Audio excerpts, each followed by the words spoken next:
there is always the specter of authoritarianism and tyranny, and every single generation in their own way has to fight that battle again and again and again. We just got a glimpse into human psychology on a level and a scale I don't think we've ever seen.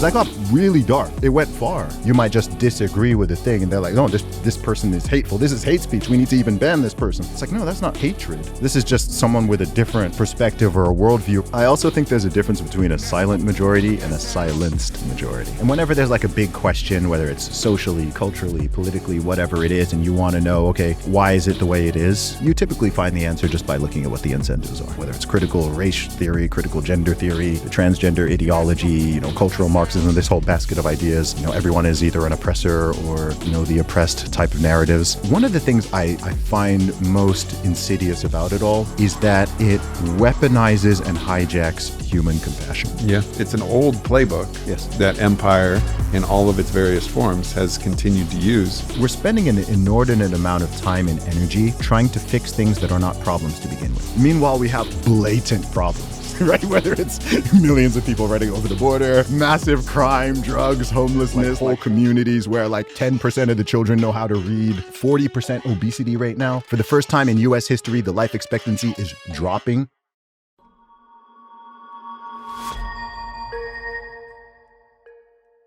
For the good of all, my brother.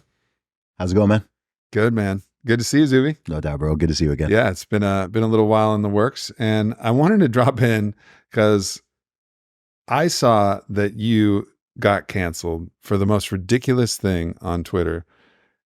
And I want you to explain this story. And it's the okay dude story. Okay. Yeah. And I was like, what? There's a lot of things that people have gotten canceled for. This might take the cake. Yeah. As far as the most ridiculous thing back in the old Twitter days, the pre-Elon days. So what the fuck happened? Yeah. Scenario. No doubt, man. It's funny when you said I got canceled. I was like, I'm canceled? I was like, man, they didn't do a good job. Yeah. So, man, this is going back to what year was that? That was was it 2020 or 2021? I'm trying to remember. But anyway, what happened is this was during the peak woke period, the peak of the pronouns and, just the rising censorship. I'm glad you're calling the peak in the past. Because it's a much darker world if the peak is ahead of us. We've passed peak woke. Oh, fuck yeah. All right, let's go. We've passed peak woke. Yeah. And so, gosh, I need to recall this. So what happened was I had a tweet going viral, as I often do. And the tweet was advice for single women on how to land a great guy. It's 5 tips for single women on how to get a great guy. And let me see if I can recall the list. Be sweet. Grow your hair long, learn to cook, don't be annoying, and maximize your looks. Pretty solid list, I think. Anyway, I had it out there. People were discussing. You know how the internet is. No matter what you say, people are going to fight about it. So it's out there. It's going viral. Lots of people are agreeing. People are fighting me. Don't tell me what to do. It's going. And there's a comment from a verified account. Remember, this is the time where verified accounts were not just something you could buy, but it meant, this is someone who is of some sort of status or prominence generally. Which was also biased and random. Of course. Yeah. Theoretically. But if you got a comment from a verified account, it was more noticeable because there was a separate tab for it. So I can't go through all the comments, but if someone verified comments, I'm more likely to see it. And the comment said something along the lines of, this is terrible advice, and I bet I sleep with more women than you anyway. And I just responded to it and said, okay, dude. Right? Okay. Whatever. It was just a weird comment, right? Yeah. I was like, okay. And then, no incident, whatever. A week passes. I am on a train back from London to the south coast of England. And I get an email from Twitter, and it says, your account has been locked for hateful conduct. And I didn't know if it was one of a phishing email, a scam, someone trying to. Yeah. And I was like, no, that can't be real. That doesn't even make sense. And so I'm scrolling through the email. It says you may not discriminate, attack, insult, harass people based on their race, ethnicity, disability status, sexual orientation, gender identity, da da da. I was like, I know myself pretty well. I've been on the internet a long time, and I know that I don't hate on, insult, harass people based on any of these things, right? And you scroll down and said, this is the tweet that violated our hateful conduct policy. And it just says, okay, dude. And I'm like, what? The tweet was so innocuous. I didn't even remember the context of the tweet. And I was like, wait, no, this can't be right. And then I click on the Twitter app, and I've never, like, my account is locked. Like, when your account is locked, a page just comes up saying that your account has been locked, and it's just got a thing where you can click and see the Twitter policy. So you can't access anything. You can't access your timeline. You can't access your profile, anything. So I was like, what? Like, this has got to be some type of mistake. You know, maybe I got flagged by the algorithm or something. You know, maybe people mass reported my account. And so on the email, there was a link to request a manual review. So I was like, all right, this is clearly a mistake. Let me get a human being to check this out. So I applied, I filled out the form or whatever. Like, obviously there's a mistake. And then the next day I get another email from Twitter saying, we've done a manual review of your account and the post, and we have confirmed that it did indeed violate our hateful conduct policy. And it said that for me to get access to my account again, I had to delete the tweet, and then my account might be reinstated after 72 hours. So I was just like, what the heck? Like, this is the weirdest thing. And at the same time, it turns out that hashtag OKDude started trending on Twitter, and hashtag Free Zuby started trending on Twitter, because because I still had my other platforms, right? My Facebook, my email list, my Instagram. So I'd screenshotted the email Twitter sent me and just been like, yo, guys, I'm locked out of Twitter. Like, what happened? And Joe Rogan picked up on it, and he talked about it on his podcast. So other people were like, yo, like, what's going on here? Like, everyone was just confused, because it's just, okay, dude. That was all it said. No anything else. So people are just and the account that had gotten me banned was kind of like, I saw this after the fact, was like celebrating the fact that I was banned on Twitter, and people just kept commenting, okay, dude, under every post. So like, anyway, I did want to get my Twitter account back. I had maybe 200 something thousand followers at the time. So I deleted the tweet, even though I'd done nothing wrong. But then, over the weekend, I went to a t-shirt printing shop, and I got a black t-shirt made that just said, okay, dude, on it. And my first post back on Twitter was just me dancing with this t-shirt on saying, okay, dude. And then people started being like, I want that t-shirt. So I'm an entrepreneur. Yeah. Quick pre-order link. Get the t-shirt. Boom. So like, I sold 300-400 t-shirts in like a day. I hadn't even made them yet. Just pre-ordered, pick the size you want, and then I'll go get them all made. So it actually all ended up working in my favor. So I got some cool t-shirts and eventually hats out of it. I made a song called Okay Dude, which ended up becoming one of my most popular songs. I shot a music video for it. And so I was able to, as they say, when life gives you lemons, you make lemonade. I could have been mad about it. I could have been frustrated, but I was like, this is utterly ridiculous and unfair. But also, it's funny the way that it's all sort of played out, and I was able to use it to my long-term benefit. So that's the story there. So I mean, it was a very intense and kind of dark time in our history. Like, we'll look back at those times and be like, what the actual fuck was going on? And it's cool to see this kind of full circle redemption, because of course Elon takes over Twitter and then comes on your show and just does a podcast. And it's like, this is like the ultimate redemption story of like some small microcosm, some aspect of the world that got set right in a good way. And so it was just, when I saw that, I was like, because I didn't know that about your story. Obviously, I've seen a lot of your content and deeply appreciated the many things that you've spoken about and how you just share your truth and you share it, unabashedly. And I also appreciate how, when people say, "Oh, thank you for your courage," and you just go, well, what do you mean? I'm just speaking my mind. And if that's the bar for courage, we need to actually expand what courage really means. And so in some respects, I understand absolutely what you're saying, but also I think you've been an inspiration for so many people. Thank you, man. Who are afraid of that exact thing, Yeah. right? Afraid of saying anything, so they might get deplatformed. And I used the wrong word when I said canceled, but really, this was the environment that people were in, where like you couldn't say anything, and any justification would have consequences. Yeah, the walls were really closing out. I want to say, so I've been on social media as a whole for 2 decades at this point. The majority of my life I've been on social media. Kind of crazy to say. I mean, I remember joining Facebook in 2004. I was one of the first people on it, and before that it was MySpace and all that. But I've been on Twitter specifically since 2009. So it's kind of crazy. I think 15 years. It doesn't seem that long, but you've seen it through its different iterations, and how it's grown and how it's changed. So I would say from 2009 to like 2014, it was just sort of expansion, and people weren't worried about getting deplatformed or banned or censored, like unless you posted something that was like straight up illegal or something horrible. Right. It was very rare for people to get these permanent suspensions.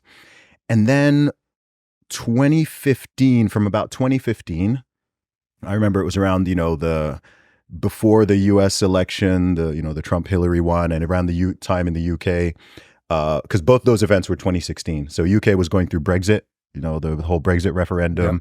USA was, who's going to be the next president, and it was very contentious and so on.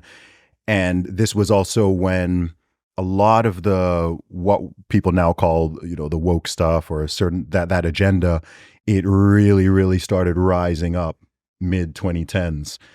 And so there was this period where from 2015 to 2021, there was like a contraction period. There was a time when the walls started closing in. So I remember when Alex Jones got banned from Twitter. Like, I remember the day. And when he got banned from everything. Because I remember he got banned from everything on the same day, right? Twitter, Facebook, YouTube, iTunes, Spotify, all on the same day. Very obviously coordinated, right? They did this to Andrew Tate later down the line, like a few years later. But I remember that. And then I remember when, Gavin McInnes, Milo Yiannopoulos, Laura Loomer, there were various individuals. Like, I remember Tommy Robinson, I remember when they got banned. And so the way it obviously started is like, take out the fringes. But what people didn't realize, because lots of people tend to think short term, is there's always going to be a fringe, right? If you take out the people there, then the people there are next, right? There's always going to, so the walls really started closing in. It started getting to a point where by, 2018, even before the whole, what I refer to as the scamdemic era, even before that, people were just like, hey, like, am I allowed to talk about my thoughts on Trump or on Brexit or on like this and this? And there was that chilling effect. Yeah. People were afraid of just talking about certain topics, or misgendering someone, using the wrong pronoun, doing this, or like, it really started just closing in. They just started banning people, suspending people left, right, and center. And so more and more, fewer and fewer people wanted to speak their mind. And then, of course, you come into early 2020 with the whole COVID situation, and it becomes even more censorious. They start banning doctors and scientists and journalists and just normal everyday people who are not fully on board with the narrative. And then they roll out the whole vaccine situation, and anyone who's saying certain things, you had to be like very tactful. I get a lot of people who are like, dude, how did you not get banned during that whole period, given how much you were speaking out? And it was like, I read their policy, and I would always say things in a way that people knew exactly what I was saying, but it didn't violate anything. Right. So I was like, I'm going to talk on this, and I'm going to be open about it, but I'm not going to make it easy for them to just go, oh, yep, he said that thing, let's get rid of him. And so those walls just kept closing in and closing in and closing in until Elon actually stepped in and changed things. And I'm going to say something which it'll sound, I think some people will understand this entirely, but I think to others it might sound crazy, especially people who don't even use Twitter/X, and it's actually one of the smaller platforms in terms of overall user base. But I think that by Elon buying it, I think it's going to change the potential course of Western civilization. I agree. Yeah. Because you now at least have a platform where free speech is truly appreciated once again and protected. And look, I know it's not going to be perfect. The enforcement's not going to be perfect. I know some people are still going to, be getting banned for things they shouldn't be or whatever. But I remember what it was like before. And so here's an interesting situation. So imagine if that whole 2020 to 2022 period where people were afraid to talk about lockdowns or masks or vaccine efficacy or mandates or whatever, and you get banned on YouTube for talking about it, or you get banned for right, and you couldn't, even if you had a platform, right? Even if you were as big as Joe Rogan, you're still getting flagged and whatever, and the media is trying to take you down just for asking questions. Imagine if X/Twitter had existed in its current form at that time, and there had been a place where people could just talk freely, express their skepticism, have their back and forths, whatever, and you weren't just censoring one whole side of the argument or debate. I don't think it would have gotten anything close to the level it got to. Yeah. I think there would have been the initial panic and the freaking out, and then it's like, oh, okay, well, I can read this, I can read this, I think maybe you would have had a couple months of weirdness, but I don't think it would have ever gotten to the stage of the mandates and the discrimination and the medical segregation and all that stuff, because they were able to just control the entire narrative. And that would not have been possible. You would have had at least enough of a release valve of dissenting voices en masse, not just normal lay people, but the doctors who were getting banned. Sure. It was just nope, every doctors and every scientist agrees. And then there's a guy, doctor or scientist, he's like, actually, I disagree, banned. All the doctors and scientists agree, right? And every time they just get rid of him so that you get this false consensus. Yeah. And false consensus is very powerful. It's radically unscientific. Yeah. The nature of science is to ask questions, test hypotheses constantly. This is how science evolves. Yeah. It has to be wild. It has to be free to propose all kinds of things.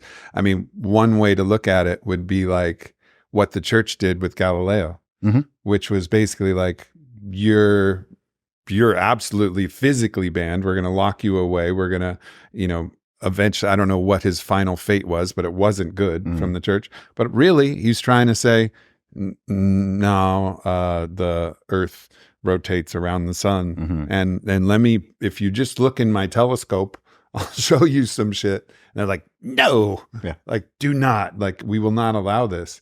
And so it's an old playbook that empire in all of its various forms has continued to use.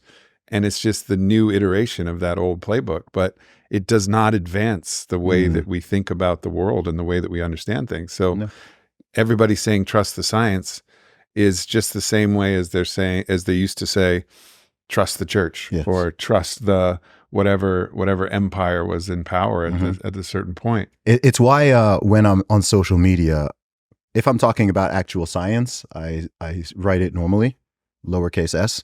If I'm talking about the science, it's capital T, capital S, and I put the trademark at the end, right? Because there's a difference to me between science and the science. When they say the science, it's like an institution. It's an infallible body. Right. This is scientism. This is not the actual scientific process where you can ask questions and not be beaten up for it. And you can try to work out what makes sense. And that's essentially what happened. And, people adopted the science and the high priests of the science, whether it's Lord Fauci or a handful of other people. And I mean, do you remember when Emperor Fauci? Do you remember when he came out and he said that what was his wording? He basically said that he is science and that when people are criticizing him, they're criticizing science itself. He had the audacity to make that statement on TV. I mean, which is like the Pope saying, I am the voice of God. Yes, exactly. And I was just like, this is so audacious. This man is coming out here saying that people who are criticizing him are criticizing science itself. And they start, I got called, you're a science denier. I was like, what does that even mean? I studied science. I have a degree in science, not virology, but what does that mean? Like asking questions and trying to make sense of things is the whole point of science, but people adopted it. I wouldn't even say as a religion, because in religion you can ask you can ask questions, right? Like if I've got a question about my faith or belief or whatever, like you can have discussions, you can have questions. Now you can. Yes. You know, back then it was burning witches, for heretics. Sure. I mean, there's whole torture chambers of people who are asking questions. So it's Giordano Bruno, who's like, I don't think this is right. Mm-hmm. Great, we're going to light you on fire. Yep. You know, it's a human thing, that type of behavior. I mean, it's happened with science before, even like within the medical community. Do you know the story of Ignaz Semmelweis? Yeah, the guy who discovered like germs and the power of hand washing and how it's important. And if you look at his story, it was about people who were delivering babies, mm-hmm. and he recognized that doctors who were delivering babies who didn't wash their hands, mm-hmm. there was a much higher mortality rate for both the babies and for particularly the mothers if they didn't wash their hands. And he ended up getting put into an insane asylum for this belief, mm-hmm. and then actually beaten to death, and then had sepsis, and almost died of a similar thing, you could argue, of people who didn't take care of him with mm-hmm. washed hands. And he was killed for this. And now it's a universal thing. They even have how many seconds you need to wash your fucking hands for.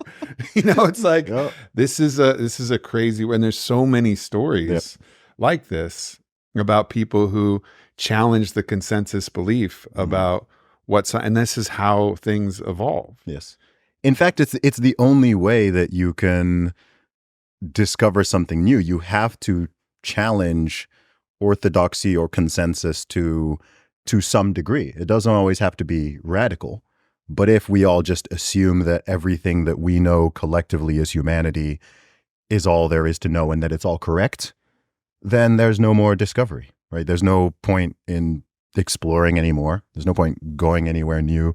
There's no point trying new experiments or whatever. It's like, cool, like we've got it. We know it all. There's no point in this conversation if you already know everything there is to know and I know everything that there is to know and we know it's correct. It's like, okay, well, that's it. Like we're done. And that's not the case. And I get that, nobody likes to, I don't think that there's any individual who enjoys being wrong or who enjoys having like a view that they hold strongly being contested or like most I think people the best of us do. There's a certain type of person where the best of us might be like, you know what? I was wrong. And this is awesome because I have incredible faculties. Mm-hmm. And now with this new information, I'm going to be able to use my faculties and I'm going to unlock something even cooler with this understanding. I feel like somebody, and I'm not sure, but I feel like somebody like Einstein was that type of dude, right? Like if a new quantum physics thing came out that he was wrong about, and I don't know where Einstein may have been right or wrong. He's mostly right for the most part, but I imagine there's been advancements in that field that if he would have gotten it, he would have had a big fucking smile on his face. Yeah. You know what I mean? Like, I think the very best of us actually could like that. Yeah, it's certainly an exception. I agree. It's certainly an exception. I mean, because by definition, everybody thinks that they're right? Like if you have a certain worldview or a belief system or a way that you operate, you generally think it's right. Otherwise, you wouldn't have it, right? You'd have a different worldview or belief system, right? Like this could go for politics, it could go for religion, social, cultural attitudes, traditions, whatever the case may be, everyone essentially thinks that they're right. Now, I think that the way you deal with that and how much you wrap your own identity in that is really important. That's the key. I think that, so someone like myself, I obviously have strong beliefs about certain things and I have a certain worldview and perspective, and I'm not some totally unbiased actor who's coming in with everything like a blank slate. It's like, look, this is what I believe. Right. Here's why I believe it. This is what I think is correct and true and whatever. But what I don't do is I don't totally wrap all my identity and ego in those beliefs, no matter how strongly I hold them. So if they are questioned or challenged or even mocked or insulted, right? Like I may not always like it, but I don't view it as an attack on myself. Yep. Right. So I'm a Christian. I believe in, I believe in Jesus Christ and his resurrection, and that's what I follow. But if someone were to question or challenge Christianity, or they're from another religion, or they're coming from an atheistic perspective, or they're even mocking it, or a comedian's making a joke about it or whatever, I don't view that as a direct attack on myself, because even with a belief that I hold that strongly, I can still separate it from myself to a degree. And I've learned that a lot of people cannot do that. So if you question or challenge the idea, they view it like an assault on themselves as a person. That's why you get so many people who think that disagreement is hatred, right? You might just disagree with a thing and they're like, no, this person is hateful. This is hate speech. We need to even ban this person. It's like, no, that's not hatred. This is just someone with a different perspective or a worldview or whatever. And you might not like it. You might not like the way that they're framing it, or they're asking the thing, or whatever it may be. But that is not an attack on you directly as a human being. And I think that it's challenging for people to sort of separate those things. And I think it takes a level of humility, for sure. And it also takes, strangely enough, a level of, what's the right word? Almost like doubt, not doubt in like in a bad sense, but just a humble idea of, there's more for me to learn and more for me to understand, and and ultimately I could be wrong. Right? So I can say that a certain level of humility. Yeah, this is my belief, this is my faith, this is what I think is true, this is the way that I see the world or whatever, but you know what? I could be wrong. There's 8 billion people around the world. There's no two people who have the exact identical belief system across everything, as much as they can be brother and sister, they can be father and son, they can be husband and wife, and even they are going to have different views, different perspectives. They're not going to agree on everything. So why on earth would you expect that across 8 billion people, you're going to get some type of absolute consensus? And I think that when people implicitly or explicitly recognize that that's not going to happen, and it's okay, I think you get a lot more harmony, because people are able to, we talk a lot about tolerance in our society, and to me that's like true tolerance, where you can be like, look, okay, we're going to have disagreements, we're going to have like whatever, we see the world differently, we've grown up in, there's so many different variables, and it's like, and you know what, that's okay, I can live with that. That's fine. I can walk around all day in any city, any country, anywhere, and I can be like, you know what, like all these people, we have agreements, we have disagreements, whatever. Like if we were to sit down, and I'm like, you know what, I'm okay with that.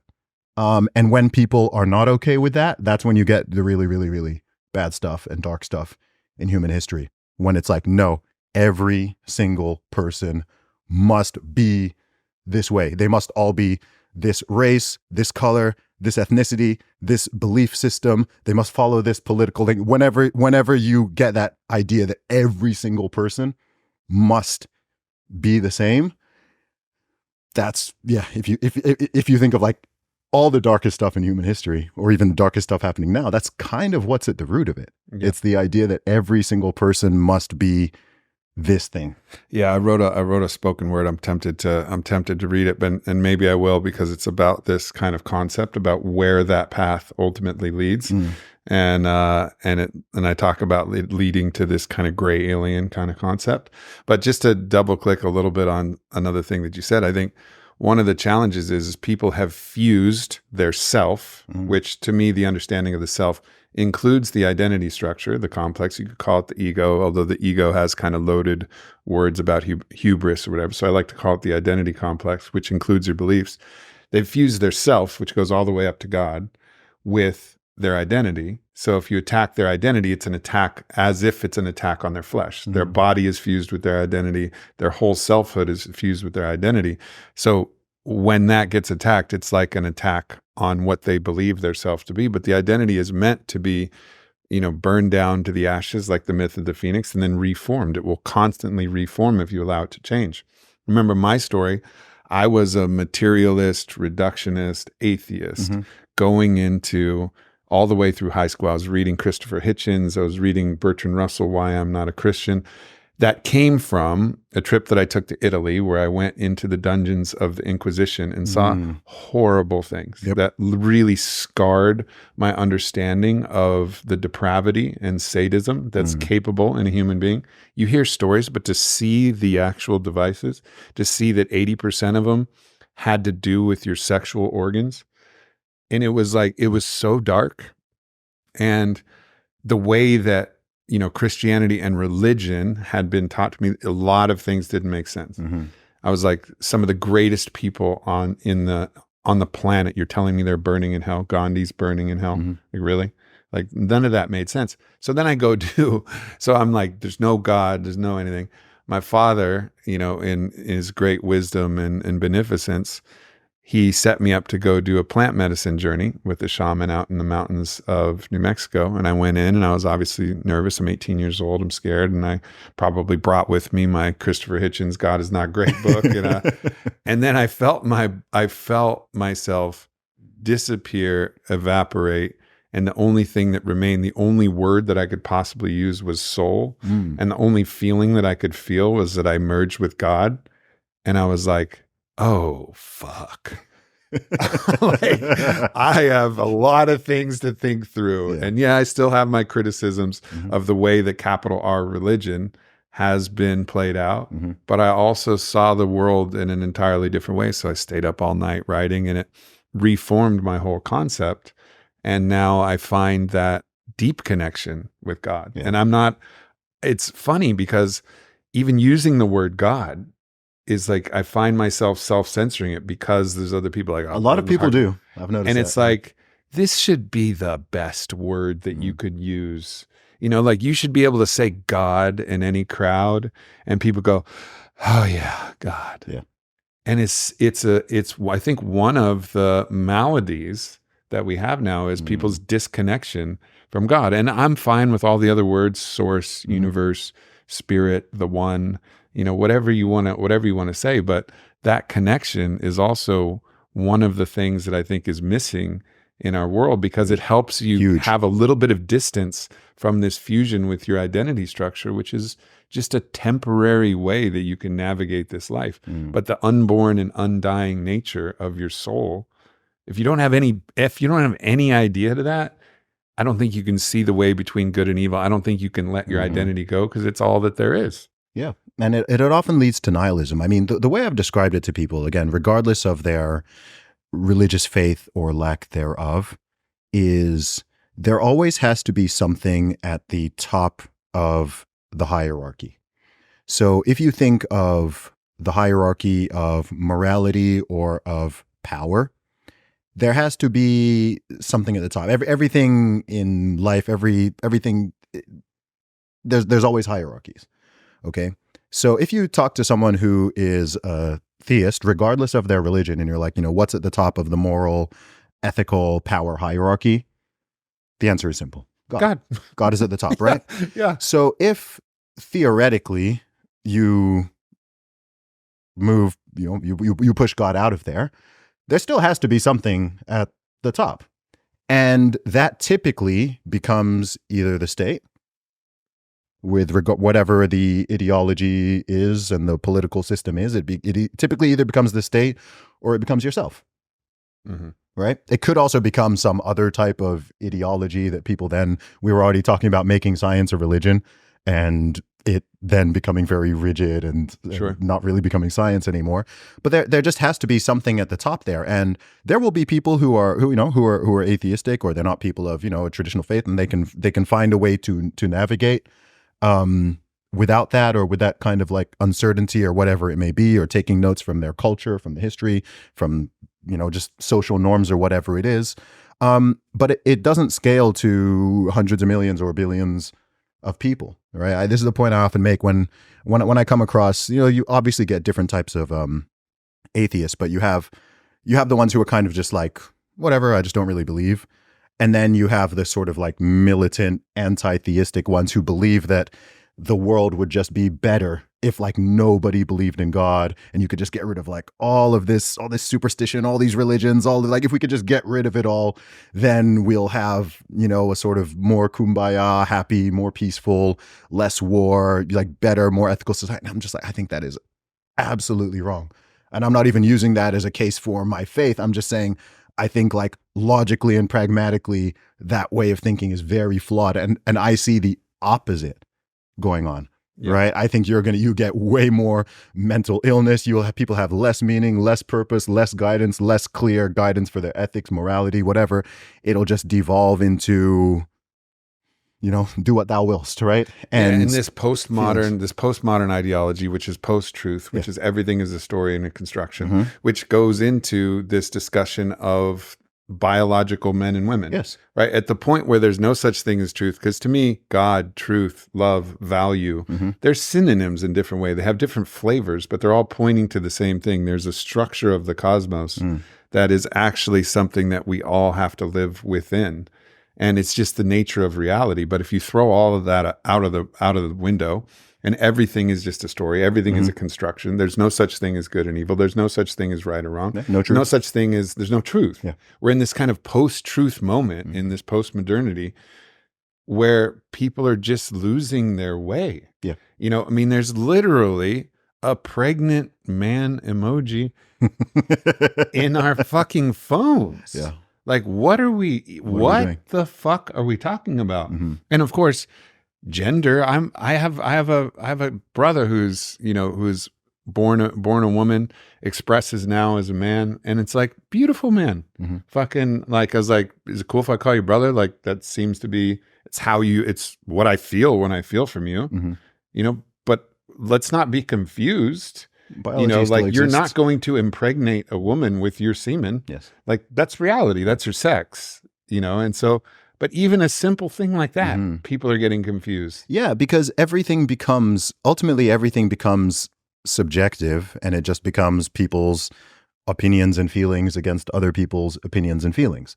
And you have no ground to stand on to say, okay, this is the sort of bedrock of what we're aspiring towards, or what is real, or what is truthful. And that's ultimately what it devolves into. And it won't devolve into that for every single individual. Sometimes I speak on these things and people get very defensive because they think I'm like targeting them as an individual, whereas I'm speaking about humanity collectively, right? Someone will come in and say, oh, like, you don't need to be religious to be a good person. I was like, I have never in my life said you need to be religious to be a good person. That would be an asinine comment. It would also be an asinine comment to say that by being religious, you are a good person. I can think of lots of terrible people currently and historically who claim to be Christians or Jews or Muslims or whatever, and their behavior and their hearts are very dark and they do terrible things to people, right? I'd say they're missing the most basic commandment in the thing. Right? Jesus himself criticized such people, right? It's not a new thing. And of course, there can be someone, I know people who are quote unquote atheists, and their lives look more similar to a Christian who is doing their best to walk with Christ, right, in terms of what they actually do day to day and how they treat other people. So all of these things are, I'm talking about when you scale to millions, when you scale to billions of people, we need operating systems. I think it's funny. Like I often put myself like in other people's brains, and I just try to see the world from different angles. So sometimes I imagine, obviously I'm a theist, but I can imagine, okay, let me just put myself in the shoes of the worldview of someone who just absolutely doesn't believe in God and everything's just evolution and it's biology and so on. It would still be the case from that perspective that human beings are very obviously a religious species, right? So it would still be the case that through the mechanisms of evolution, human beings have evolved to a stage where 90% of the 8 billion people in the world believe in God. Still, right? After all this time, 90% of the world's population still believes. So I'm like, okay, even if that was true, it's like, well, wouldn't that have like died out or like something? when it's existed for that long, it's like, well, this is clearly within people. And when you see these people who also will say that they're not religious, but then they take another ideology. It could be, how many people have made politics their religion, man? Come on. Like I see it every day. I'll have someone comment on something. I'll say, I might just mention God in a post, and someone will comment and talk, that's mumbo jumbo, sky fairy, whatever. Religion's all a bunch of crap. I click on their profile. Everything is about, like, they've made their religion either like being MAGA or being anti-MAGA or being whatever. Like every single post, every single thing, even their bio, it's all like they've just taken politics and all of their zealotry, all of their religious energy is now in politics. And it's just like, dude, you've just swapped out. You've swapped out that belief system. You've just replaced it with something else. Like your entire worldview is just like seeing people as the left and the right, and going super hard for one side and super against the other. And it's funny. It's like you yourself can't see that's what you've done. And people can do this with all sorts of different belief systems. People can even do it with something as simple as like their diet and their nutrition. Where like, sure. I'll tell you something, Aubrey. I'll tell you something. I've never carnivorism. Yep. Whatever. Either way, both sides. Yep. I'll tell you something. I get asked a lot, given that I'm quite outspoken with, across all these different things, podcasts, social media. I often get asked like, have you ever lost a friend because of your political views? Or have you ever lost a friend, over your thoughts on this or that? The answer is no. I lost 0 friends during the whole scamdemic era. I was very vocal. I was very clear on my stance on masks, on lockdowns, on, the shot, whatever. The mandates. I lost 0 friends. 0 friends. A lot of people can't say that. Like lots of people. I have lost a friend over nutrition. I have lost a friend. I had a friend, and he became a vegan. Not just like hey, I'm not gonna eat meat, but like anyone who eats meat or animal products is now evil and wicked. Right. So all of his previous friends who, he stopped eating meat, and he adopted the worldview to a degree that, okay, well, anyone who still engages this is obviously immoral, unethical, or whatever. And, I haven't spoken to him since, right? He just abandoned, right? I can now only, and you get people like that. I know plenty of cool vegans who are like, I know vegans who prefer to hang out with meat eaters because they find other vegans insufferable. But there's vegans who only will be friends with other people who are vegans. Like they are more pious in that sense than the average Christian or Muslim or Jewish people. Like, I've got friends who aren't like, I'm not going to like, I will only be friends with, and I will only talk to Christians. Right. Like that would be pretty extreme. That's a pretty extreme position. And I'm like, man, you've done that with something that's even more niche and which isn't even supposed to be a religion to begin with. So people can really take that, and see it and take it to weird places. I think you're pointing to something which, I think I've heard you talk about in different ways as well. This desire, this deep fundamental desire to be better than somebody else. And when you're fused with your identity structure, your identity knows itself in relative position to other people. Yes. How do you know if you're a good basketball player? Is it because you shoot around in the gym and have never seen anybody else play? No, because you compete with other people. Yeah. And you understand. How do you know if you're good at jiu-jitsu? Well, you roll with somebody and you find out what position you're in. And this is the way that the ego works. The ego works by knowing itself in relative position, and it will change the rules of the game to place itself on the top. So people have this deep desire to be better than other people. Yeah. And this shows up in dietary choices. It shows up in religious choices. It shows up in political choices. Shows up in all of the woke virtue signaling choices. It's this fundamental desire to be better than somebody else because then they feel more worthy of love. They feel like they're a better person. And I think one of the things I also see with that is one of the more particularly vulnerable generations is those kids, teens growing in trying to differentiate and try to be better than their parents, the people who have objectively have more power, more status than they do. Well, they want to be better than them. They want to be better than their parents. And I think this is a natural drive. And when fueled the right way, it's like, all right, my dad did this. I'm going to become an even greater man than my father was. I love my dad, but I'm going to be even better. And if you fuel it in the right way, you'll do it in the right path and be like, I'm going to be a great, my dad was great and he taught me how to be great, and I'm going to be even more great, and you do it the right way. But the cheap way, that kind of insidious mind virus comes in. Well, I'm going to be better because I'm going to have this different belief system, this different virtue system that makes me better than my parents. It makes me better. And we saw this in the communist revolution, Yes. right? It was like, that was the most vulnerable class that they weaponized against the older class, because there's a fundamental desire, a drive to be better than other people. And especially in that generation where you don't have the power, you don't have the status, you haven't achieved anything out in the real world, you don't have that deep sense of accomplishment and purpose. So you take that quick, cheap, easy path to say, well, I'm just better than you. Yes. And it's even easier now in the age of social media, because you really don't have to do anything.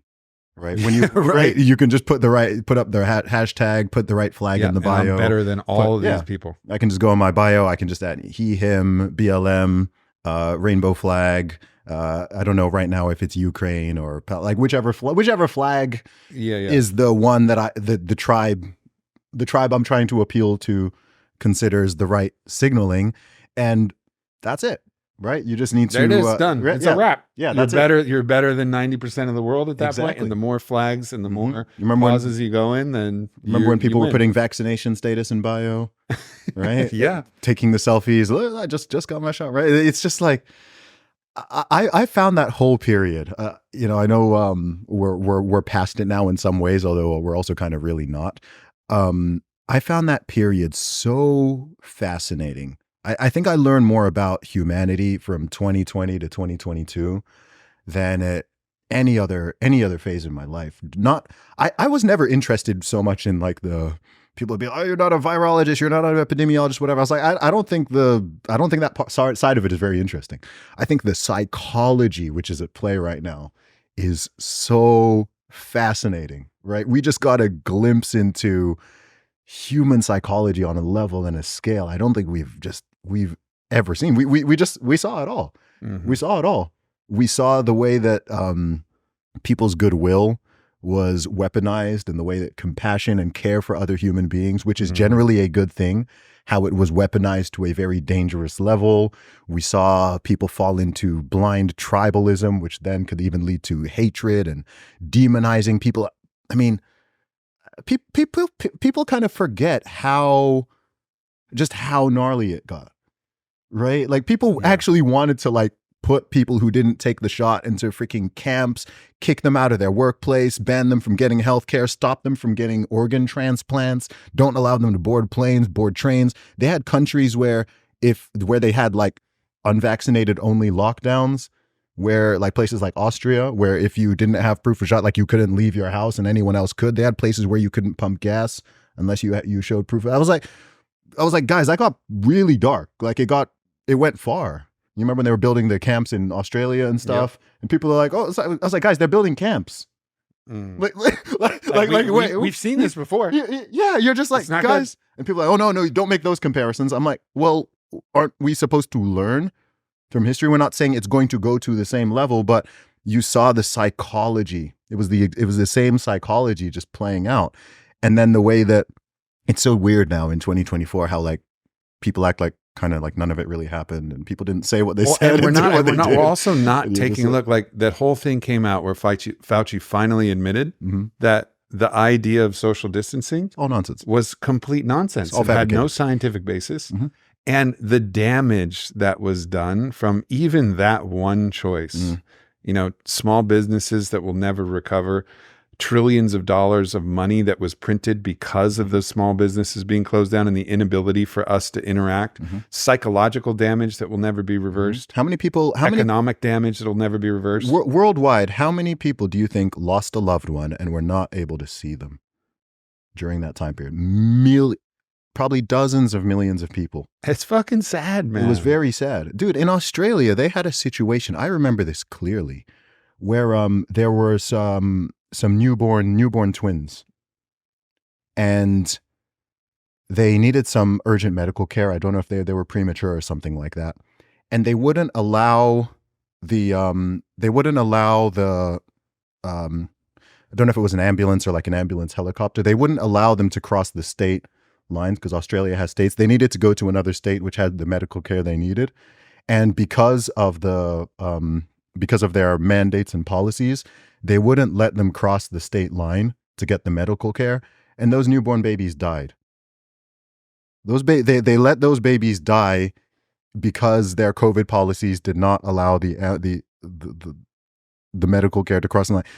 Stuff like that. Right? I'm sure you saw the video of that, the pregnant women being arrested because she posted something like it was so weird. I went to Australia for the first time in late 2022. So after they'd finally opened up again, I went there to speak at CPAC and a few other events. And man, I've traveled a lot over the past couple of years and met so many people. And when I was in Australia, on 4 separate incidents, when I was just talking to people about like what they'd been through over the past week, the individual I was talking to just broke down in tears. 4 separate occasions. 1 man, 3 women. They were just telling me about their stories and they just started crying. And I was just like, holy crap. Like these people are genuinely traumatized. Like they've been through like really dark stuff. Because it was, I think people also forget just how global it was because of the nature of the thing. Most people did not travel during that period. Most people were just like in their place, in their city, their state, their country, whatever it was. And so, and there were places where it wasn't as severe as others. There's places where it was like, oh, it was a little bit weird, but it wasn't right. That. There were places where, like in Melbourne, Victoria, Australia, they had over 500 days of lockdown. And when I say lockdown, I don't mean like the UK had a quote unquote lockdown, but you could always go out, whatever. It wasn't enforced heavily. They had drones out. You couldn't go more than 5 kilometers from where you live. Right. And you were only allowed out, I think, for half an hour a day. So it was like people were genuinely stuck in their house for over a year and they didn't see anyone. They didn't see their friends. It was brutal. And I think it's not well understood just how bad it got for certain people. Sure. And I think also because if people just had kind of gone along with it all and never had to face the discrimination and the segregation and not being allowed to do this and whatever, and their attitude was just like, oh, well, just get the shot, right? Like, I mean, I'm sure you'll get messages from, you meet people who like lost their jobs and like lost this, like people lost so much. People lost jobs. They lost their relationships. There's people who lost their entire careers, whatever it was doing. Maybe they were an actor who was working in Hollywood or on Broadway or whatever. And to this day, they still like, they're just kind of done. And man, it was such a dark time. And the reason why I think it's important to kind of keep bringing it up is because I don't want people to, I don't like the way it was just kind of, they just moved on, right? Like what happened? Putin invaded Ukraine and the whole COVID thing just ended, right? Putin just ended the pandemic apparently. As soon as that happened, just everything was just, nope, next thing, move on to the next current thing. And there was no reconciliation, discussion, accountability, like what really happened. We have our theories, but we still don't really know, like, okay, what actually happened there? Like what happened? It's just like, no, don't worry about it, man. Like all this other stuff is now going on. Focus on the election. And I'm like, wait, hang on. I thought in history class when I was a kid, they always said that we need to learn this so that the mistakes are not repeated. And I think one issue that happens when you learn history, it's just me jumping to a thought here. I remember when I was a kid, I never really understood. I found history one of the more boring subjects because I didn't really get like, why are we learning this? Like, why do I care what happened in 1500, 1400, 1920? Like, I didn't really get the purpose. And I think it's because I don't know how history is taught here, but I think in most places where it is taught, there's a lot of focus on what happened and when it happened. Yeah. Very little on why. Yeah, the psychodynamics are the most important aspect of it. Exactly, the psychology of it. Because when you learn it on a basic level, people just think it was like good guys and bad guys, right? Oh, like, then all the Germans who were under Nazi Germany, like they were just bad. And then the allies were good, right? And I've been to Germany many times, met many German people. I struggle to imagine that like their grandparents, right? A German person around my age or what, I struggle to imagine, oh, like their grandparents or great-grandparents were just like They were just evil people, and the entire population has just gone from like bad to good. It's like, no, it's not that simple. It would be nice if it were that simple, but this was just like a population of like normal people, and all of that stuff still happened, and people either took part in it or just, shrugged and went along with it to the tunes of tens of millions of people, and everything that we know happened. Like, what was the psychology? That's like a very obvious example, but it happened in numerous places, these communist revolutions and so on. It's like, it's not just, the whole population was just full of bad people. And I think it's really scary to think of it like that, because it's just like, man, like we're not different from our ancestors. Like whatever they had in them, we've still got it. The good, the bad, the courage, the cowardice, the good, the evil. Like it's in everyone. It's why people love that Alexander Solzhenitsyn quotes about, the line dividing good and evil cuts through the human heart, right? So everyone has both of those in them, and we are all under the right conditions and whatever it may be, temptations, we are all capable of doing like extremely dark things. I don't think anyone likes, I don't like to think about that about myself, because if you think back to any historical story, it doesn't matter, right? Everyone thinks, I would have been the person who freed the slaves. It's like, would you? Statistically, it's more likely you would have, statistically, you probably wouldn't have owned them, but you probably also wouldn't have been against it. You probably would have just shrugged and been like, that's just how it is, right? If you go back to, I was like, I would have been the person who would have like, hid the Jews, and I would have fought against, it's like, statistically, probably not. Right? Couple people, sure, that would have been the case, but it's like most people would have just like gone with it. And that's, I think, the place, I think I've heard you talk about this is like, and it's one of the frustrations that I think I have at this point is like, come on, y'all.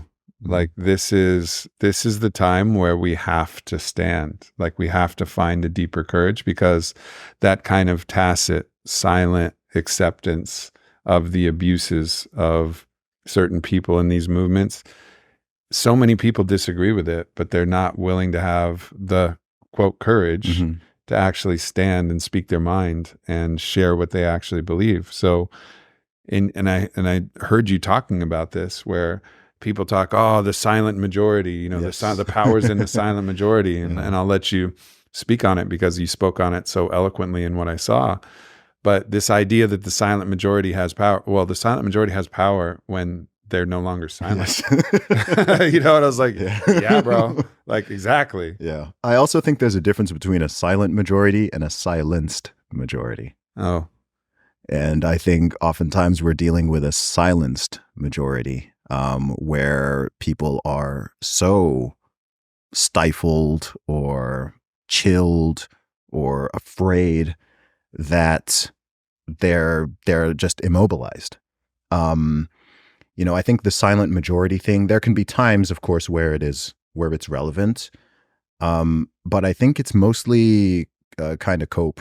I think it's largely a cope. And one thing is, I think right now that the time that we're living in is that we're living in a time where the consequences of speaking up or sticking your head above the parapet or taking a stand when that is correct, or stating a truth which might not, might get a little pushback or whatever it is, the consequences for it, let's be honest, by historical and global standards, the consequences are very low.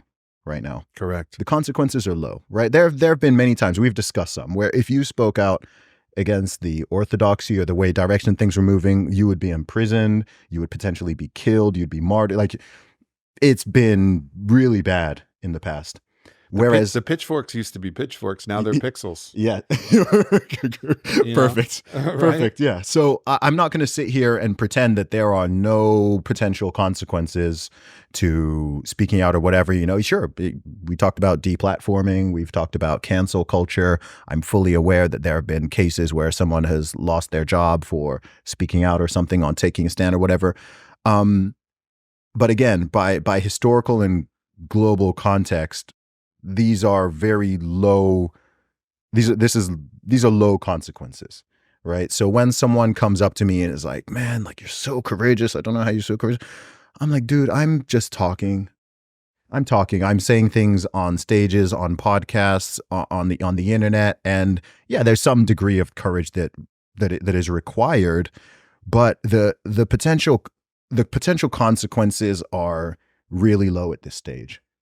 And I don't worry about a lot of things. And as I said, I do think that the pendulum is coming back to a good level because the more silent people have started speaking up. 5 years ago, when I broke the women's deadlift record in the UK, not a lot of people were talking about that 5 years ago, man.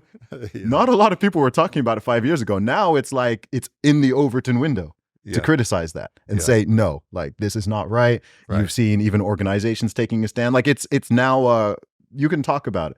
Yeah. 5 years ago, 6 years ago, 7 years ago, it was like, I mean, firstly, people didn't even really believe it was happening.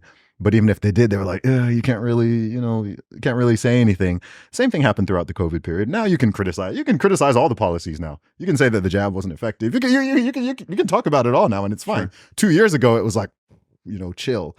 And so, yeah, my concern in that sense is I tell people, I've spoken at a lot of events over the years, and I get a lot of questions about like speaking up and being bold and how people can do it, whether it's students or people working in certain areas and so on. And I always tell them, like,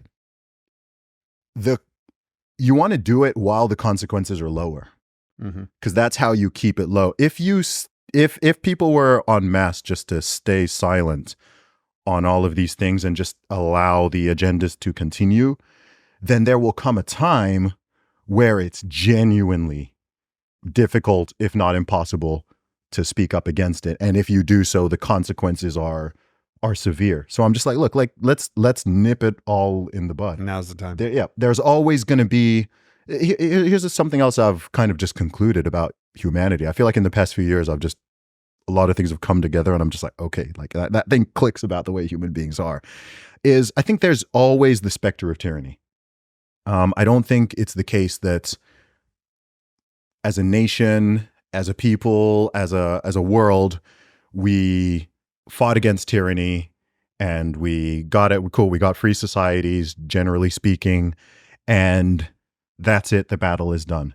There is always the specter of authoritarianism and tyranny, and every single generation in their own way has to fight that battle again and again and again. And it never changes. It's like, I don't know, it's like criminality. Right? You can't get rid of it because it's a human behavior. It's a human sin. So you can do things that reduce the crime rate, but you're never going to get it all down to zero. Because all it takes, even if, say you had a society where the crime rate was zero, you're living in perfect town. There's no crime, no theft, no robbery, no assault, no murder, none of that. All it takes is one person to go, I'm taking that thing. And then all of a sudden, like anyone is capable of that, right? We have the free will. And so anyone can give into a temptation of sin. I'll be like, oh, okay, I do that. And boom, now you have crime again. So you can't get rid of crime without just getting rid of people. And I don't think you can get rid of the specter of tyranny and authoritarianism without, just getting rid of people. Because it's within individuals, and some people have a much greater tendency towards it than others. A way to really accelerate and activate that tendency is to frighten people. If you scare people, especially en masse, then they look up. Generally, they're looking for someone tell me what to do, right? They want someone to exert a power and control. If a fire breaks out in a building, people want someone in charge to lead. Okay, like this is what we're doing. This is where we're going. People, the more scared you are, the quicker you submit to authority. And I think we need to remember that authority is not something that's inherently bad. Authoritarianism is bad. Authority is good. Like parents have authority and should. Sure. Teachers have authority and should. When it comes to society, police officers, there's all sorts of positions of authority. It's just making sure that the authority is legitimate and that it's for genuinely good purposes, and that it's ideally like temporary in some cases. And the minimum effective. Yes, exactly. The minimum effective amount. Exactly. One thing that I think has been interesting is and you talk about the silence, people being silenced. And one of the things that I've seen is that if you are a non-Black person, you have no permission to even discuss race whatsoever at all. Like you're immediately disqualified from what could be an entirely philosophical decision. Even if you fully acknowledge, I don't understand because I haven't grown up with this particular, melanistic quality that other people have grown up with. You've got a good amount, man. Yeah, I know. I do. And that's also the weird thing. It's like, all right, well, like, Jewish heritage, I'm kind of brown, but still there's this kind of idea that don't even fucking speak. Do not even say a thing about it. And I think that's also a dangerous concept. I think that's important to acknowledge that you may not, like, I may not be able to know what it's like to be a woman. I may not know what it's like to be a gay man. I may not know what it's like to be somebody who feels like, actually, I don't feel like the gender I was born with. I don't understand that, but it doesn't mean that we can't have the discussion about it. You can acknowledge that, all right, there's personal elements, just like we can't talk about a person's own struggles, each person's individual struggles, without literally walking in their shoes, but we can imagine. Yes. And we can philosophically discuss it. Otherwise, we wouldn't be able to talk to anybody about anything. Yeah. And I think, it's one of the things that I think has allowed you to kind of cut through culture in an interesting way is because you are a black man and you can talk about the struggles of people. Yeah.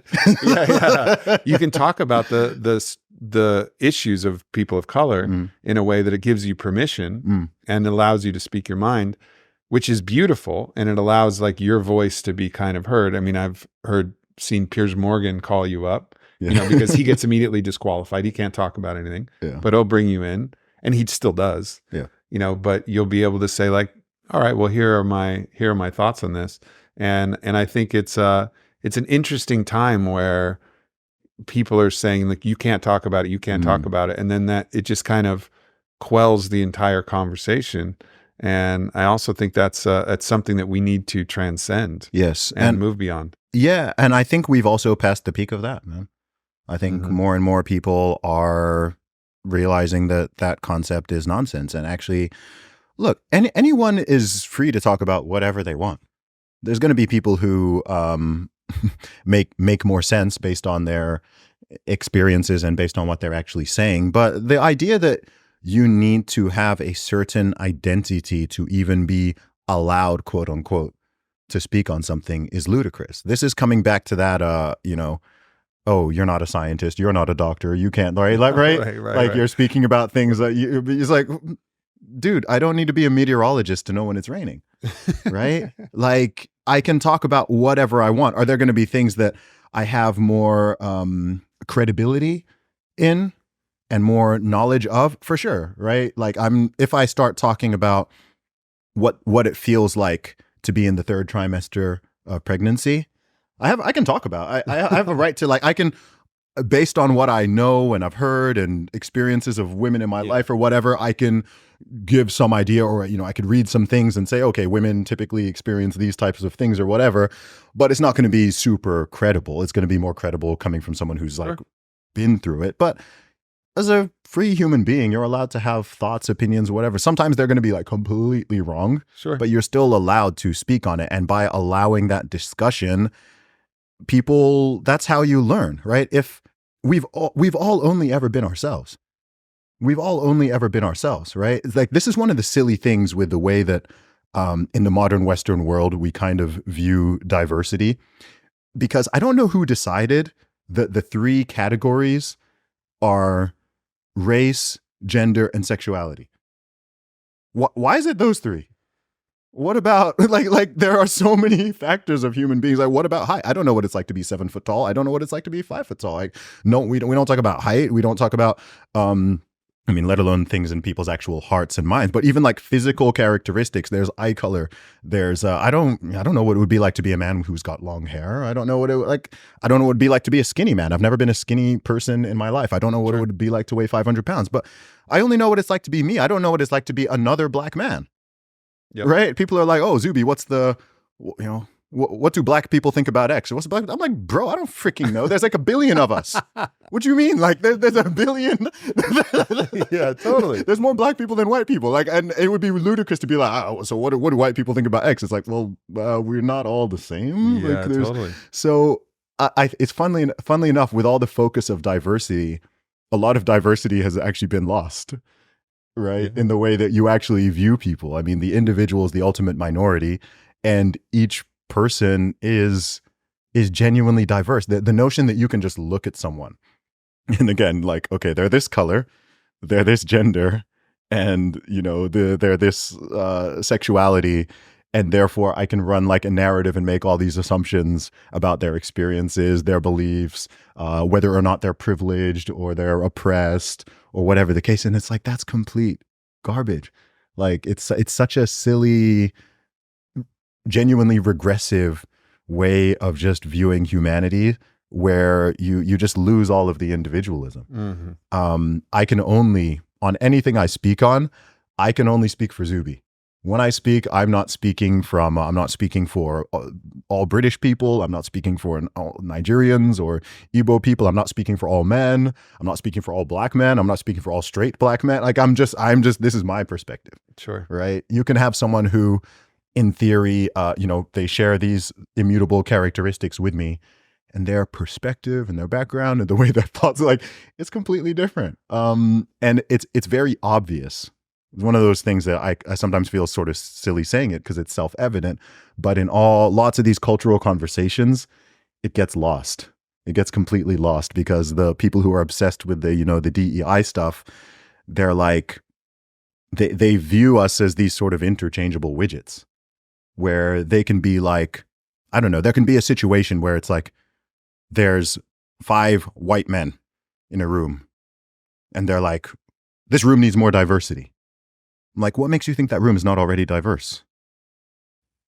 Right? Or are white men just interchangeable? Like, they've all got the same ideas. They've all got the same character. They came from the same background. They've all got, it's like, bro, do they even speak the same language?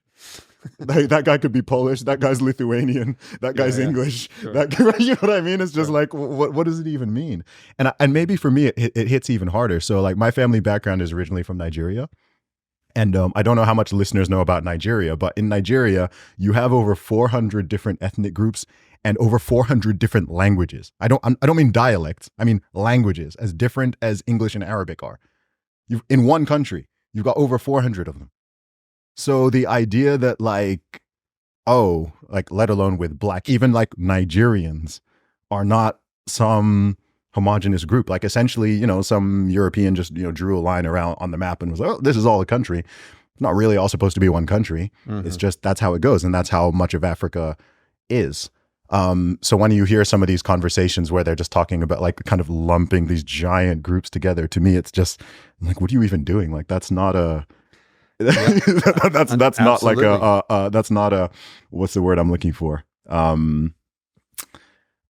brain has slipped on that one. Well, it's monolith. Yeah.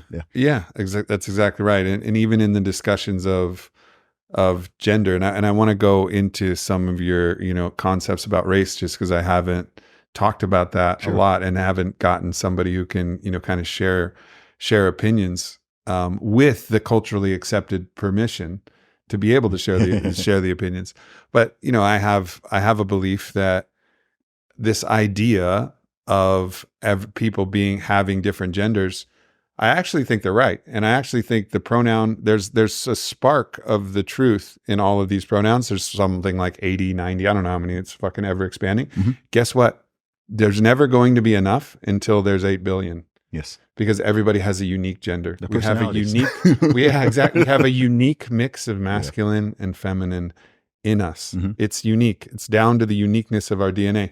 And guess what? We already have a perfectly good way to describe our unique gender. It's called our name. Yep. It's called our fucking name. Yeah. Like, that's the only way you're going to get it exactly accurate. Your exact blend of what it is. And sure, there's general categorical, this is closer to this or less close to this, but it's already contained in the uniqueness of who we actually are. Yeah. And so the more divisions, the more categories you make, they're all artificial until you get down to the individual. And then you say, actually, no, each individual is radically unique. And no one is black or white. We've taken the fucking DNA tests. Yes. Like we all get it. You can go down the list and there's a little bit of pretty much fucking everything. I got my whole readout and yeah, all right, 87% Ashkenazi. Okay. But what was that 13%? A mix of European, a mix of African, a mix of Native American, a mix of all of these other things. I'm a unique race. Yes. You can't fucking categorize me in any one particular thing. There's a majority of this thing, but also like people, because I'm 87% Ashkenazi, people are like, what's it like to be a Jewish man? And I'm like, I don't know. I've never thought of myself. I've never thought of myself in this way. But now that you keep asking me, well, maybe I should think about it this way. But I never, just like you, like I'm fucking Aubrey. Like I don't know. I don't experience the same thing. It's why, I've said for years that the way that certain people, let's call them progressives. I don't really think they're very progressive in these ways, but the way that they do the sort of identity politics intersectionality thing is very funny to me. Because if you run it to its actual conclusion, so their idea of, the intersectional idea is that you have to consider people's experiences based on the convergence of these various traits. So you could start with, okay, again, using what they normally use, right? You start with black, okay? But then, a black man's experience is different from a black woman's experience, and we should factor that in. And then a straight black woman's experience might be different to a lesbian black woman's experience. And a rich black lesbian woman's experience is different to a poor black lesbian. And you keep going. And it's funny because it's stupid because it's correct. But if you run it all the way to its natural conclusion, you end up with everybody is an individual and should be treated as an individual. And each individual is going to have like a different set of experiences and way they see the world or so on based on, right. There aren't 3 or 4 different factors to consider. There's thousands, millions. And you just get back down to the individual, which is already where we started. We worked this out, at least in modern Western society, right? Like the true liberalism, we worked out, everyone's an individual. Let's stop doing all like just categorizing people by race and treating men totally this way, women totally this way, white people totally this way. Everyone's an individual. And so let's base everything from our laws and our social codes and the way that we interact with it. Let's just treat everyone as an individual. And then like we already had that. That was worked out a while ago. And then they've kind of taken this and they've made it more low res. It was already ultra high resolution. It was very low resolution in the past. You got it to ultra high resolution. And then the intersectionalists are taking it. You're making it low resolution again. And it's like, guys, if you run your own thinking to its logical end, you get back to that high resolution. So why are we going through this process again? Right. We've already worked it out. So treat people as individuals. Don't just judge people based on, you're a white person, so this, you're a black person, so this, no, like stop doing that. So yeah, it's that's why I call it regressive, because it's just like, guys, we've done this before. You're taking a step back.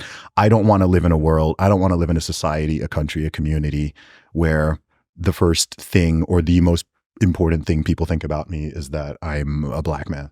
I think that me being black is one of the least interesting things. It's definitely like it's not of my accomplishments and achievements in life. It's not high up there. Like, like thanks God for the melanin, but like I didn't really earn it. Like I didn't do much. I kind of just popped out my mother and was like, hey, cool, kind of chocolatey. Right? You know what I mean? Like, cool. Okay. It's like, I'm not all day, every day, like, hey guys, I'm black. I'm black. And this is something that even annoys me in media. I don't like it when, there's so many, books and podcasts and stories and pushes. Like there's so many things about movies about just like being like, it's kind of like just being black, right? Like, I don't know, like I've written books. I'm not going to just write 5 different books about like my blackness.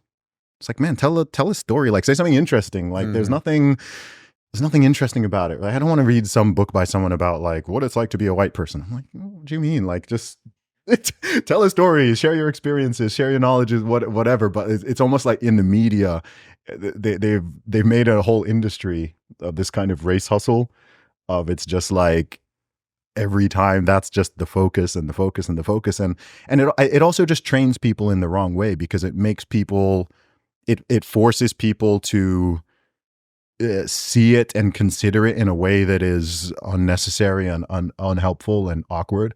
I mean, we have eyes, like unless you're genuinely blind, like everyone, we all can see what each other look like, right? Immediately, you can just walk around any city, you can be, oh, look, I can see what everybody looks like.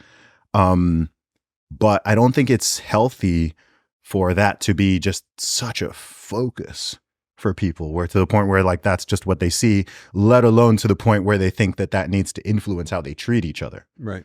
Because wasn't that the whole problem in the past? Yeah. That was the problem in whether it's the history of America, the UK. It was the basis of racism in the first place. It was the basis. Exactly. That was the whole point. And I noticed something that happened for me in 2020. I've always been a ball player. So I always played on teams that had people of all kinds of races. Yeah. You know, a lot of black guys I would ball against and with on my team, against my team. And they're ball players. Yeah. They're fucking ball players. When he's trying to cross me over and take me to the hole, I'm not like, oh, that black guy's trying to get me. I'm like, no, that fucking guy's got skills. He's got a fucking handle and he's got a sick jumper. Yeah. And I gotta fucking figure this out. Yeah. You know, and then it was never like a thing that I really thought about. And then in 2020, it was like, I remember walking around and it was like, yep. Oh, now I gotta notice this thing, which I never really noticed before. And so one of the interesting things that I've heard you talk about is this idea of how colorblindness is racist all of a sudden. And so I'd love for you to talk about that, because to me that's like, isn't that where we're going? Yeah. Don't we want to just see people as people? And it doesn't deny that there has been racism. And of course, everybody knows. Everyone knows that. We fucking know that. Also, you know, my heritage also radically discriminated. My ancestors had to flee from Russia during the pogroms because they were living out in the countryside, and there would be people riding on fucking cavalry with sabers, burning down houses, raping women, killing them, and they had to fucking leave. Yes. But like, that's not how I see myself or the world anymore. It's not that I deny that exists or that anti-Semitism still exists, of course. And you probably don't, what country were your They were from the Black Sea in Russia. Okay. And I'm assuming you don't hold a massive grudge against like modern day Russians for No. No. I mean, I went to Moscow, I had a fucking blast. Yeah, of course. You know, I was like, wow. I mean, and it doesn't mean I agree with everything that Russia does. Of course not. Of course not. But it was this interesting moment where, and it just didn't feel particularly helpful, even though I think the impulse of like, yeah, all right, let's recognize what happened. Let's recognize where it's still happening and make sure that we quell that. But it seemed like they were pushing against the actual solution, which was to be like, no, let's just see everybody as people. But then if you said that, you're like, how fucking dare you? Yeah, the thing is, you know, there are both right-wing and left-wing identitarians, right? So what you're talking about, that whole push, that was essentially left-wing identitarianism. I'd even say far left-wing. Right, racial identitarianism. It's you know, it's that political horseshoe theory thing, right? You go all the way to the far right, you go all the way to the far left, and you're like, hey, these are kind of the same people, right? The sort of underlying philosophy behind it might be slightly different, but both want you to think that, be hyper race conscious and to treat people differently based on their race and to make lots of assumptions about them based on their race or ethnicity. Like they both agree on that point. Like they'll both say we need to raise the level of racial consciousness. People on the extreme far right, like actual white nationalist types, will say that. And the people on the extreme left who are fully into the identity politics stuff, they'll say the same thing. They'll say like, no, colorblindness, but they both say colorblindness is wrong.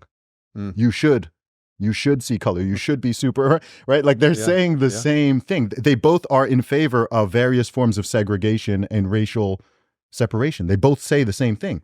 That's why you've got like on some of these far left college campuses where they actually have, they have black only areas, or, areas where white people are not supposed to go into, where they have parent teacher conferences, and they have one for so-called parents of students of color and one for parents of white children. That's a real thing, right? And it's like, I'm not an expert on American history, but I think y'all did this before, and it wasn't like so great. I mean, South Africa just came out of this in 1994.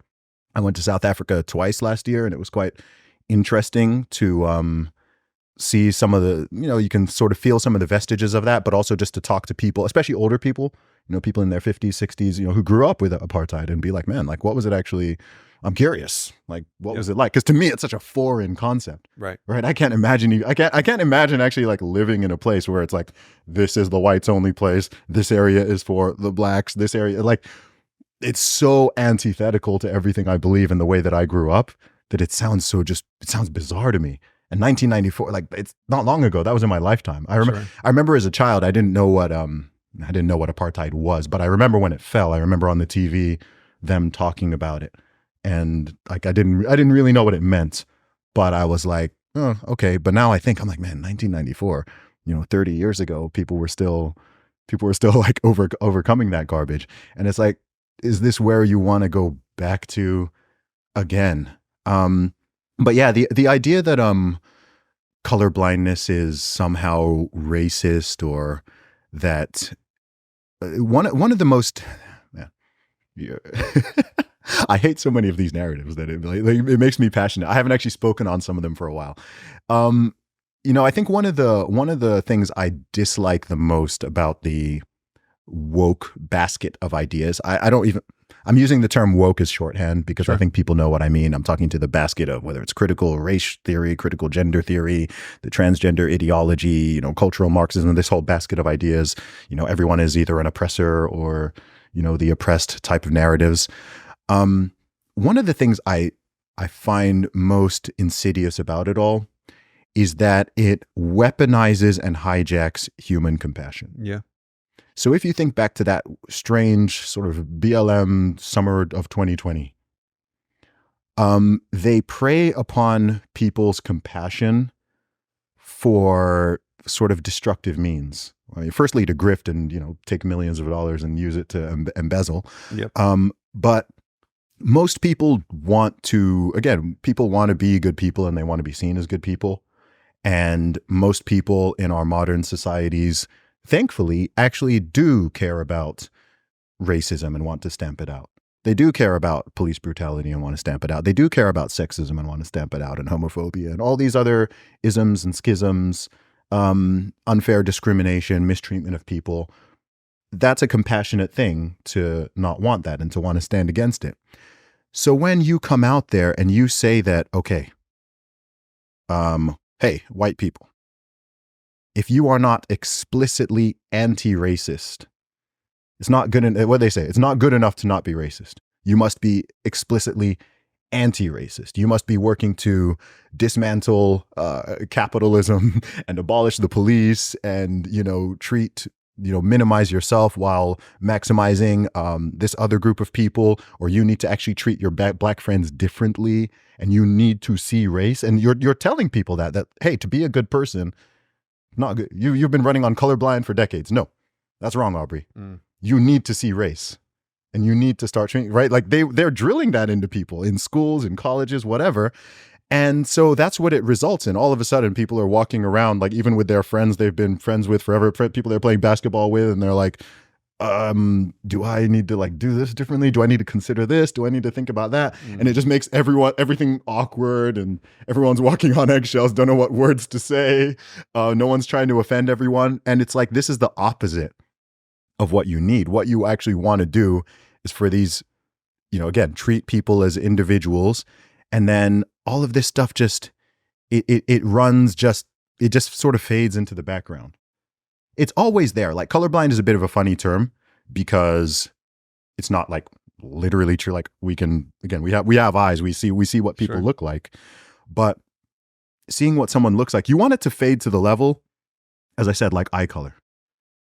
Right. That's really where, in my view, like there's people who would push back against this, right? The identitarian types, but it's like, that's really where you want it to be, where eye color, hair color, where you're walking down the street. Oh, that guy's got blonde hair. That guy's got green eyes. That guy's got brown eyes, whatever, or height.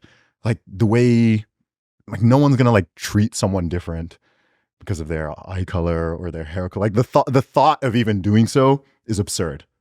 Right. Or being like, and this cuts in different ways. This cuts into the DEI direction, right? You're hiring people for a position, and you're like, we've already got 4 people with blue eyes. Like you're really qualified, but you've got blue eyes, bro. So like, you're a bluey, bro. Yeah, like we like it's just understand this green-eyed plight. Yeah, it's all just silly. It's just like, man, just hire the people who are qualified and the best people for the job, and let the chips fall where the chips fall. And I do think that sadly, there is, I call it the racism industrial complex, because racism is not dead, but it's been on life support my entire life, right? Like it's not, again, it's a human sin, so it's always going to exist to some degree. Sure.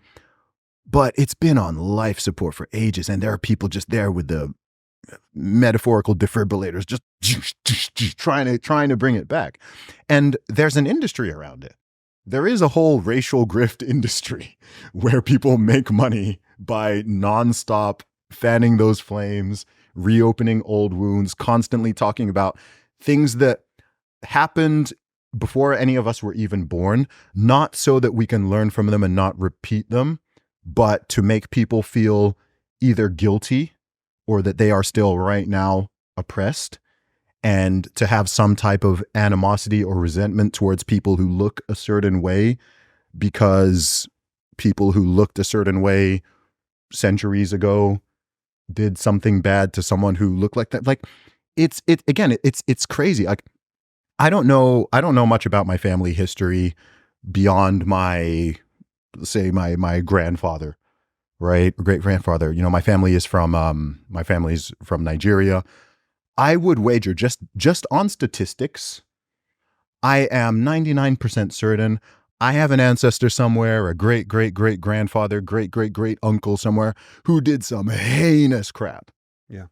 Right. Statistically, it must be the case, right? Imagine Western Africa in the freaking 1400s, 1500s, 1600s, 1800s, all raiding and pillaging and wars and slavery. Like, I don't know. I could be the descendant of someone who was like a slave trader. I could be. I don't know. It's quite likely. I could also be a descendant of someone who was a slave. Like they could both be true. Mm-hmm. What have those got to do with me? Nothing. Should I feel guilty for it? No. Should I feel like I'm right now, like I'm oppressed because of, like, no. Should I have some animosity because maybe I could trace back and there's someone who's alive right now and I could be like, hey, your great grandfather had my great grandfather murdered or put in chains or whatever. Like, and I put the blame on you. Like, it's so silly. It's absurd. Mm. It's just like, look, this is where we are now.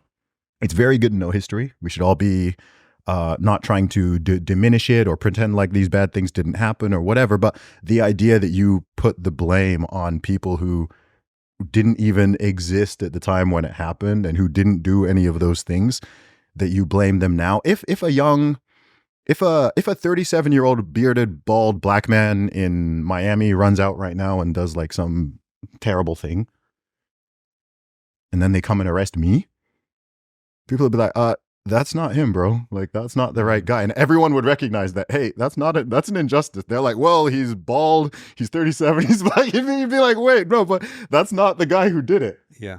And people do this historically. Yeah. People are doing this historically. And it's just like, what are we doing? And perhaps most importantly with this all, what are you instilling in children? I don't know how you grew up, but where I grew up in both Saudi Arabia and in the UK, race, ethnicity, all that stuff, it was a nothing burger. No one cared. No one cared. No one talked about it. I was never sat down and told, oh, Zuby, you're a black boy, so your life is going to be so hard and you're going to have to work 10 times harder than everyone else. And you're going to have to like fight against the systems and the structures and the institutions and, white supremacy. Like, I didn't hear a peep of that. None of my white friends were told, oh, like you're somehow guilty for the sins of ancestors or this or this or this. And we all just got along with each other. We just had friends. Kids don't care. By default, kids don't care about any of that stuff. And that's how it should be. So I don't like this idea that people are teaching in schools and teaching in universities that, okay, like these are the classes of society who are privileged. These are the classes who are underprivileged and oppressed just by dint of who they are. If you're on this side, you should have some type of guilt towards here. If you're here, maybe you should have some animosity or resentment towards people. That is, I don't use the word toxic often, but that's like, super toxic. Yeah. If you were to raise a generation with that like instilled into them, then they're not going to be happy. They're not going to be paranoid. They're not going to get on well with each other. It's going to manifest in a lot of ugly ways. And I wouldn't like to see that. We've been trending in a good direction. So let's keep going in that direction. Like, we worked out the solution. Yeah. And there's we got receipts for it. I mean, we elected Obama with overwhelming support. Yeah. And that's not the only thing. And it's not to say that it means that there's no racists that exist or whatever, but we're doing things that were formerly never thought possible. Mm-hmm. Like we're living in some aspects what Martin Luther King was pointing to in his dream. Yes. Like, and then all of a sudden it's like, no, we're not. I'm like, what do you mean? We're doing way better than we ever were. Yeah. The trend, like you said, the trend is moving in the right direction. Doesn't mean there isn't tinkering that could be done.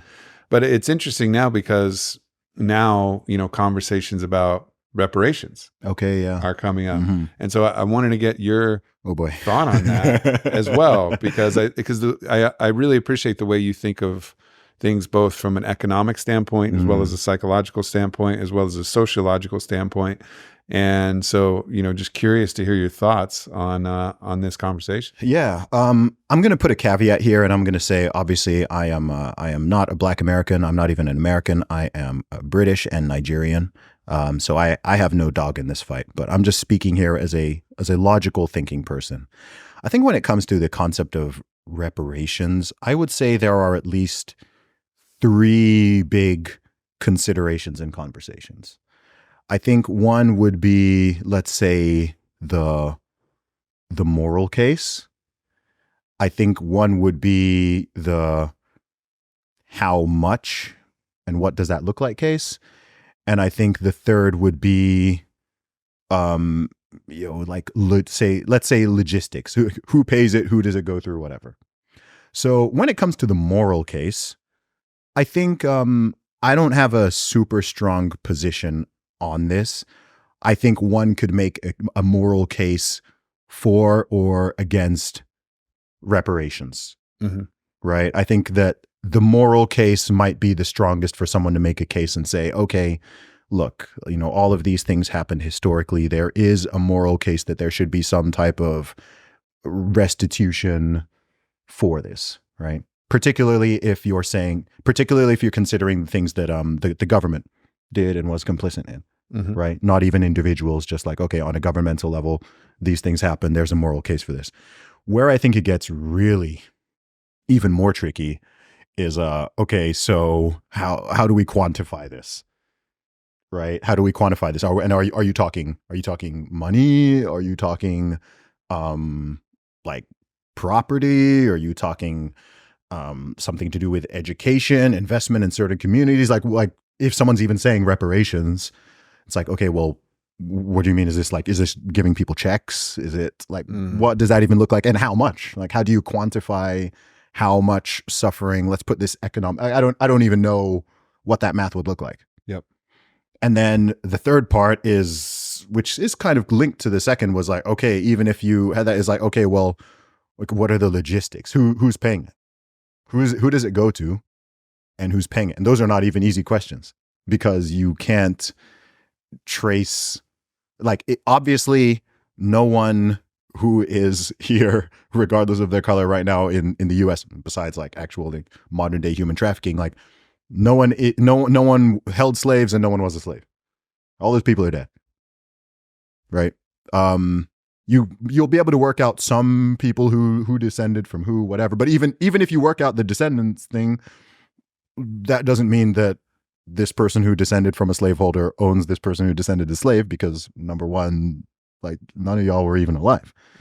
So logistically, it's a complete mess. It's like, okay, well, you can't trace a lot of people's ancestry. Is it just because, and if you tried to do it very broad, if it was just like, okay, black, if you made it quite literally black and white, it's like, well, not every black person in America descended from slaves, right? You've had lots of immigration. You've had like, and obviously, even during slavery times, most white people never held slaves, even at the time. Mm-hmm. So, like, how would you even work it? Even if someone wanted to do it, there's a massive question of like, okay, how much, in what format, who from, who to, whatever. Like, it would have to be from the government if you were going to do it. And then I'll tell you what else I think would happen is I have two more thoughts on this. I think even if you somehow did it, it would never be enough. So even if they worked out somehow, they managed to answer these questions and they say, okay, this is how we're going to do it and this is how we're going to implement it, you're still going to have people be like, that's all? That's all? Like all that pain, all the thing, like this is all you're giving us? So I don't think it would ever be like, okay, you put that nail in the coffin. You satisfied people, all the people who are like I'm talking about the people who are actually demanding it. Something tells me that even if you gave it, like, you're not going to appease them. And I also just think that, and this perhaps might be my strongest case against it, and it's the one that I typically use when I'm talking to, because I have met Black Americans who think that reparations should happen. And my biggest case against it is I can listen to the whole case and I'm just like, bro, I just don't think the government has no incentive to do it. Like, I'm like, why, even if you think that there's a moral case for this and you've worked out the math, why would they do it? Again, we talk all the time, like the government doesn't love you. The government is not benevolent. Like, why would they do it? Because there's a strong reason not to, because it's a great carrot. When you think of voting and you think of elections, it's a great carrot that you can dangle. And I've noticed that every single time there's a presidential race coming up and you have like the field of 10 to 12 different Democratic candidates or whatever, there will always be a conversation about reparations. And they'll all be, oh, yeah, we're happy to consider that. We'll talk about it. I'm going to put that on my agenda, whatever. As soon as someone's in power, conversation fades into the background. It's gone. Right? It's a carrot. So it's like, look, why would you get rid of the carrot? If it's like, hey, we can get X number of people to vote for us by floating the idea of reparations, but then we can pull the carrot away when, like, we can fade it into the background when it's not an election year, and we can just kind of keep them voting for it under the guise that, hey, if we keep voting this way, we might eventually get it. I think that's a massive incentive for them not to do it, even if they genuinely wanted to and could. Right. So that's probably my strongest case against. I'm just like, look, even if you think that there's a moral case and you think that this would be justice or whatever, I'm like, why would they do that? They're not, these people are not so benevolent that they're just like, look, we really want to, if they truly wanted to help certain individuals or communities or whatever, I think their overall behavior and things that they could do within their actual power would be rather different. I think that they would be investing in certain communities and making certain schools better and building infrastructure in certain places. Which is something that should be happening anyways. Exactly. And making them safer, right? There are some neighborhoods in the USA which are like freaking awful, man. The US is a strange country because it's obviously one of the wealthiest countries in the world. And there's some parts of the country you go to and you're just like, whoa, it's immense, right? It's luxurious.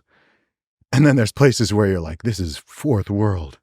This is awful. This is crazy. I mean, you want to see another example of this. I mean, San Francisco, man, like downtown San Francisco. So I think SF has like 6,000 to 7,000 homeless people, something like that. 3 per day dying of overdoses, by the way. And the budget the budget per year for homelessness, if you divide the total budget by the number of homeless people, it works out to something around $150,000 per homeless person. And then you go there and you see the situation. Dude, if you gave me $150,000 per person to deal with homelessness, I am 99% sure if I actually wanted to do something about it, Sure. I could do you could pay for freaking, you could just build a hotel. Like most people don't earn $150,000 a year. That's the budget per person. And then you go with your own eyes and you see what you're doing and you're like, wait, you have this much money per year per person. And this is the result. It's getting worse every time. People are just like, y'all are this is a homeless industrial complex, right? Why do certain wars and whatever, military industrial complex, right? The incentive is to keep people, people overuse the word grift on the internet, but I'm like, guys, these are the real grifts.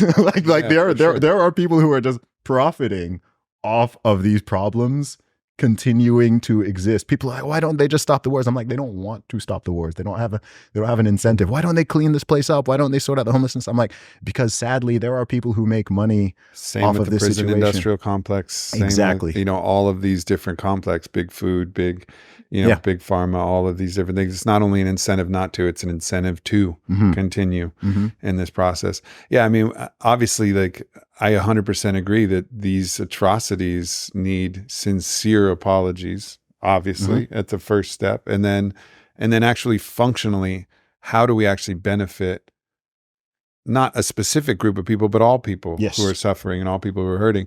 And one of the interesting things for me about it is like, all right, I get this from a moral case, but yeah, everybody, we got to include our First Nations population in this conversation if we're even going to have a conversation that's rational. Because the Native American reservations are some of the poorest places, I think perhaps the poorest places per person in the United States. And suicides are running rampant, alcohol. It's a really awful scenario that's there. And yes, like we need to support all people for one. Yes. And then also pay particular attention to areas that need the most care, love. And it should come from love. And like, we need to love on these people and also not exclude any particular type of person, because one of the problems with the reparations, you get someone who's just scratching it together in the bayou in Louisiana, and they're trying to figure it out. And they're like, wait, so my tax dollars, as I'm working at the Piggly Wiggly or whatever and trying to earn out my $40,000 a year, and I'm still paying 30% to that. And now that money is going to I don't have I don't have 2 pennies to scratch together. And so that's going to create more of the tension anyways. So it seems like this has to be, yes, all of the apologies, all of the acknowledgments, all of the recognition of all that, but a solution has to be, in my mind, like far more comprehensive, where no one's left behind. And how to do that is complicated, and as I think both of us are strong believers in capitalism and the free markets, and also it's very difficult to start from zero as well. So it's like not only about just giving money, because the government gave out a fucking bunch of money during the pandemic. Inflation. Yeah, exactly. But it actually made people poorer. Yes, of course. It made people poorer because now inflation is making everything else more expensive. That money went away in a fucking hurry. And it removed the ability for people to actually run their small businesses and create their little mom and pop shop or their barber shop or their little restaurant or whatever the fuck they were doing. So it's just, instead of weaponizing the compassion for these different corporate and governmental grifts, the big industries, we got to actually create ways that people can have greater purpose, a greater ability to actually make something that's meaningful in their life. I remember I went to Africa, and I was out there, and I've been a martial artist my whole life. And whereabouts? So I went to Kenya, Uganda, and Tanzania. Okay. And in Kenya, I went to the Soweto slums, and it's brutal there. Yeah. I mean, there's shanties that are on sloping, small sloping hills. They don't have toilets. So literal feces is running down from one little shanty to another little shanty. And there's very few men, fathers in that environment. So the idea was, all right, we're going to teach somehow, Chuck Norris got syndicated out there in some way that they were able to watch it. So there was this like interest in martial arts. Right. So then my martial arts instructor at the time was like, look, we're going to go out there and we're going to teach all these young men who don't have strong male figures, like traditional martial arts. And I was like, this is a fucking cool concept. I'm going to go. I've never been to Africa.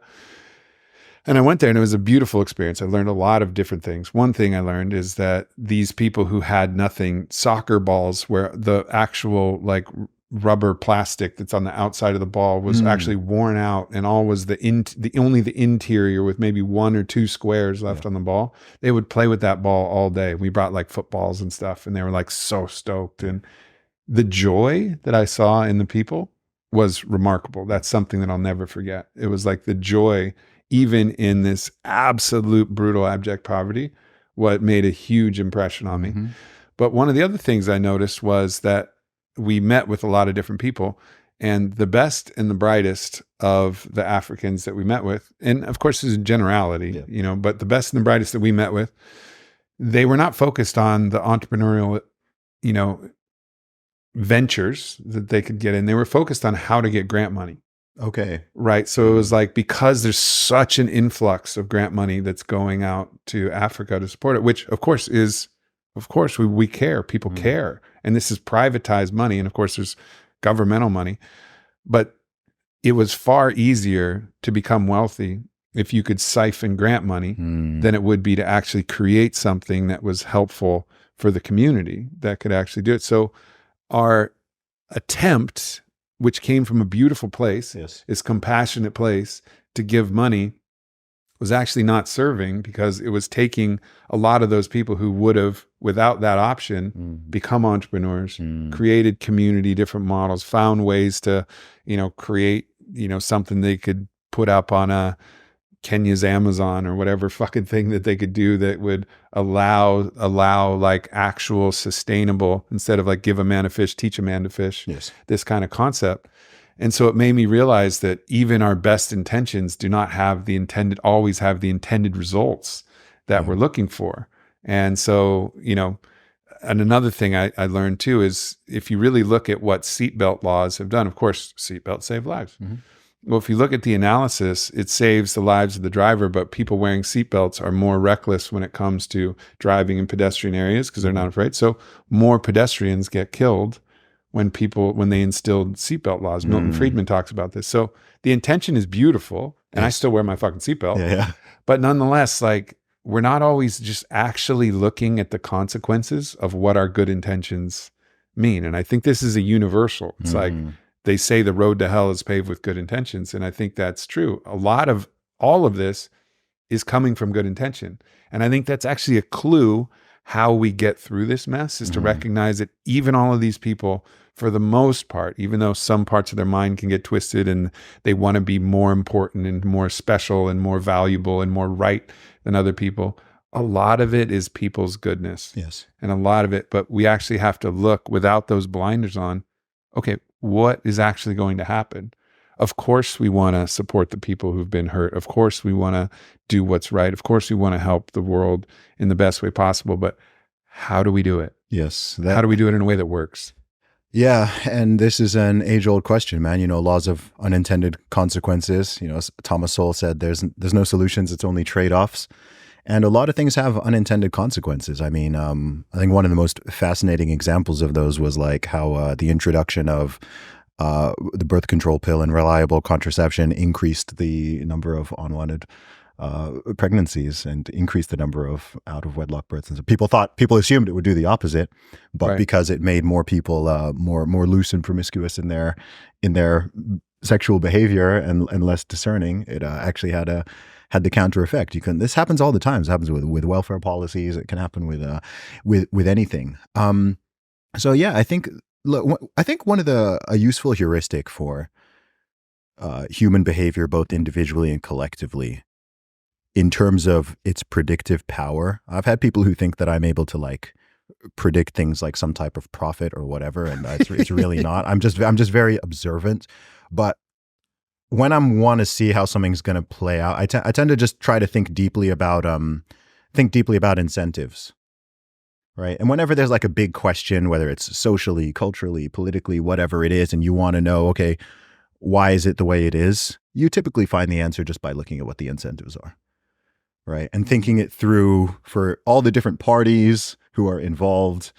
And the case is, it's often not the case that the intention is wrong or bad. It's just that the incentive structure is messed up, right? So if you create a situation, so most people, most people think that some degree of welfare policies are good and reasonable. Most people agree. Not everybody. There's anarcho-capitalists, full-on libertarians, and so on, who think that it should all be cut to zero.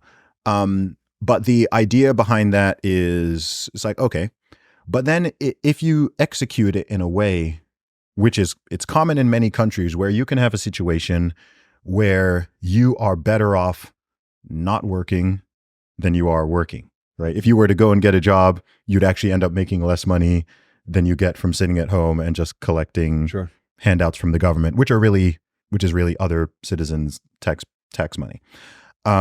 That's a perverse incentive. I remember hearing some old story. I don't even know if this is like a fable or if it's something that actually happened, about a situation where, people in some community, people are being paid X amount to hand in like some type of rock, right? We want to collect this type of rock, and you'll receive, I don't know, however much for each one, regardless of its size. And so instead, people take the rock and they just break them up, right? And then you break one rock into 10, and then you get 10 times the amount, right? It's a perverse incentive. And if you create those type of perverse incentives or loopholes, people are going to exploit them. Generally speaking, we all largely operate on incentives. If something is incentivized, we do more of it. If it's disincentivized, we do less of it, right? It applies to pretty much everything. So if you have a situation where you're just getting really unintended or incorrect consequences, it helps to just look at the incentives and say, okay, what is the incentive here for people to do the right thing or to behave in a certain way? If you allow people to profit via unethical means, then there's going to be a percentage of people who do that, and that goes up.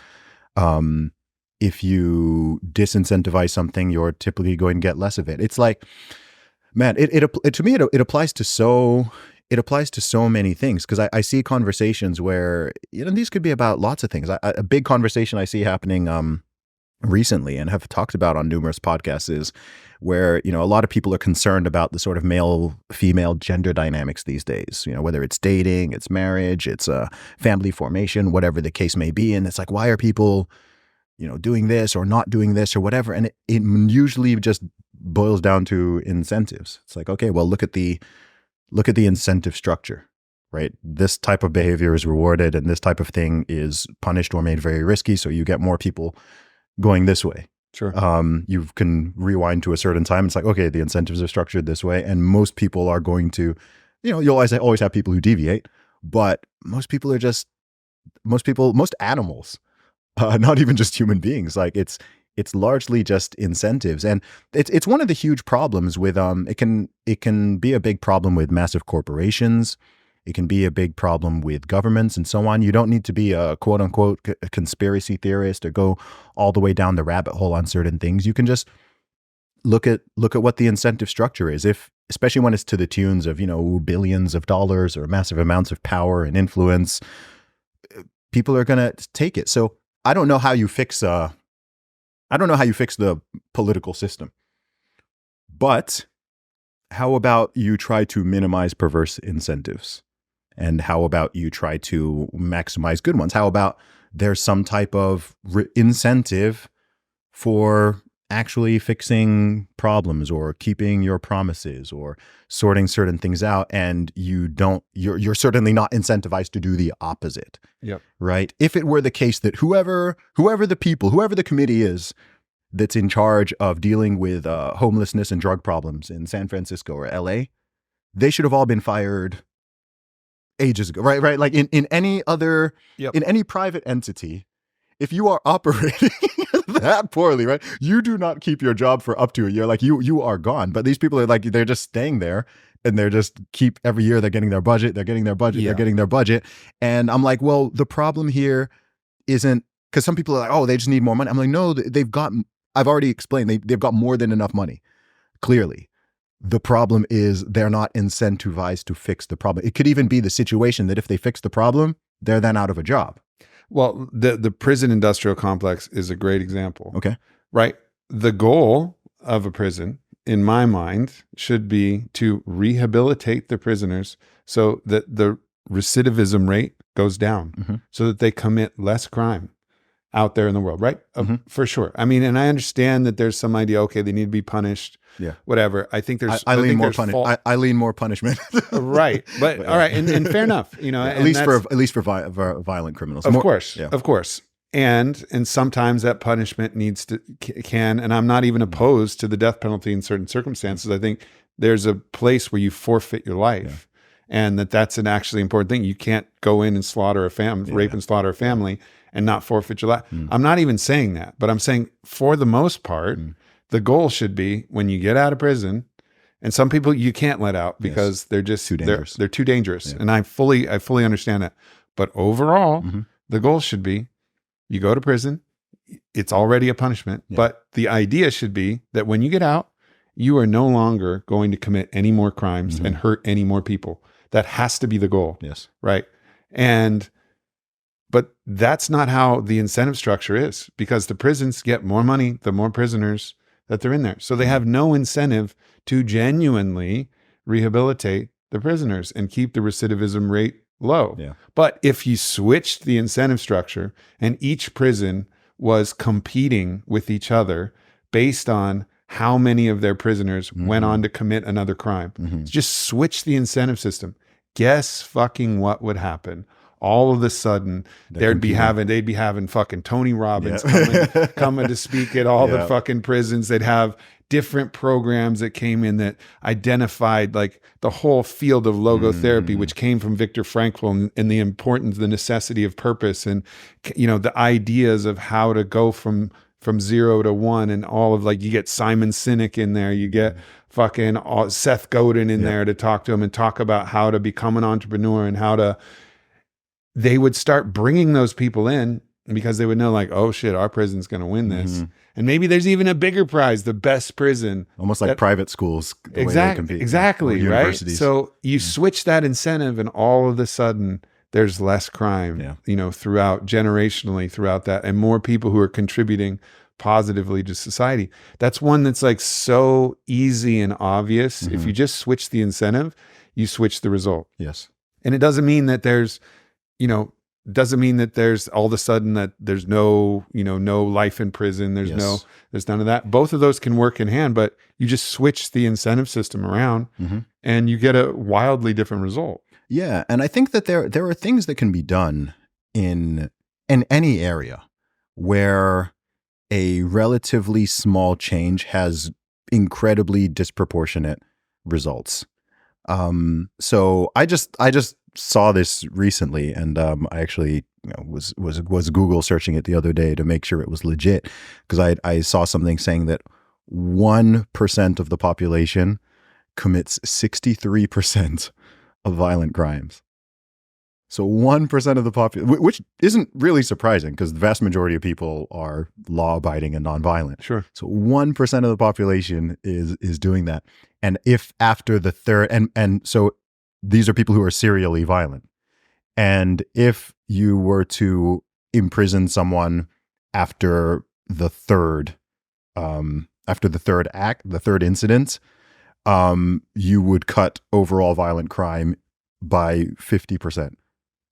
Right. So you could make the nation, state, city 50% safer by locking up under 1% of the population and keeping them locked up. I know some people are like, I've never understood the idea. I've never understood the people who cape for violent criminals. That's one of those like things that certain progressives especially tend to do, which I've always found bizarre. Also, like me, growing up in the Middle East and now spending a lot of time in places like Dubai, like some of the safest parts of the world.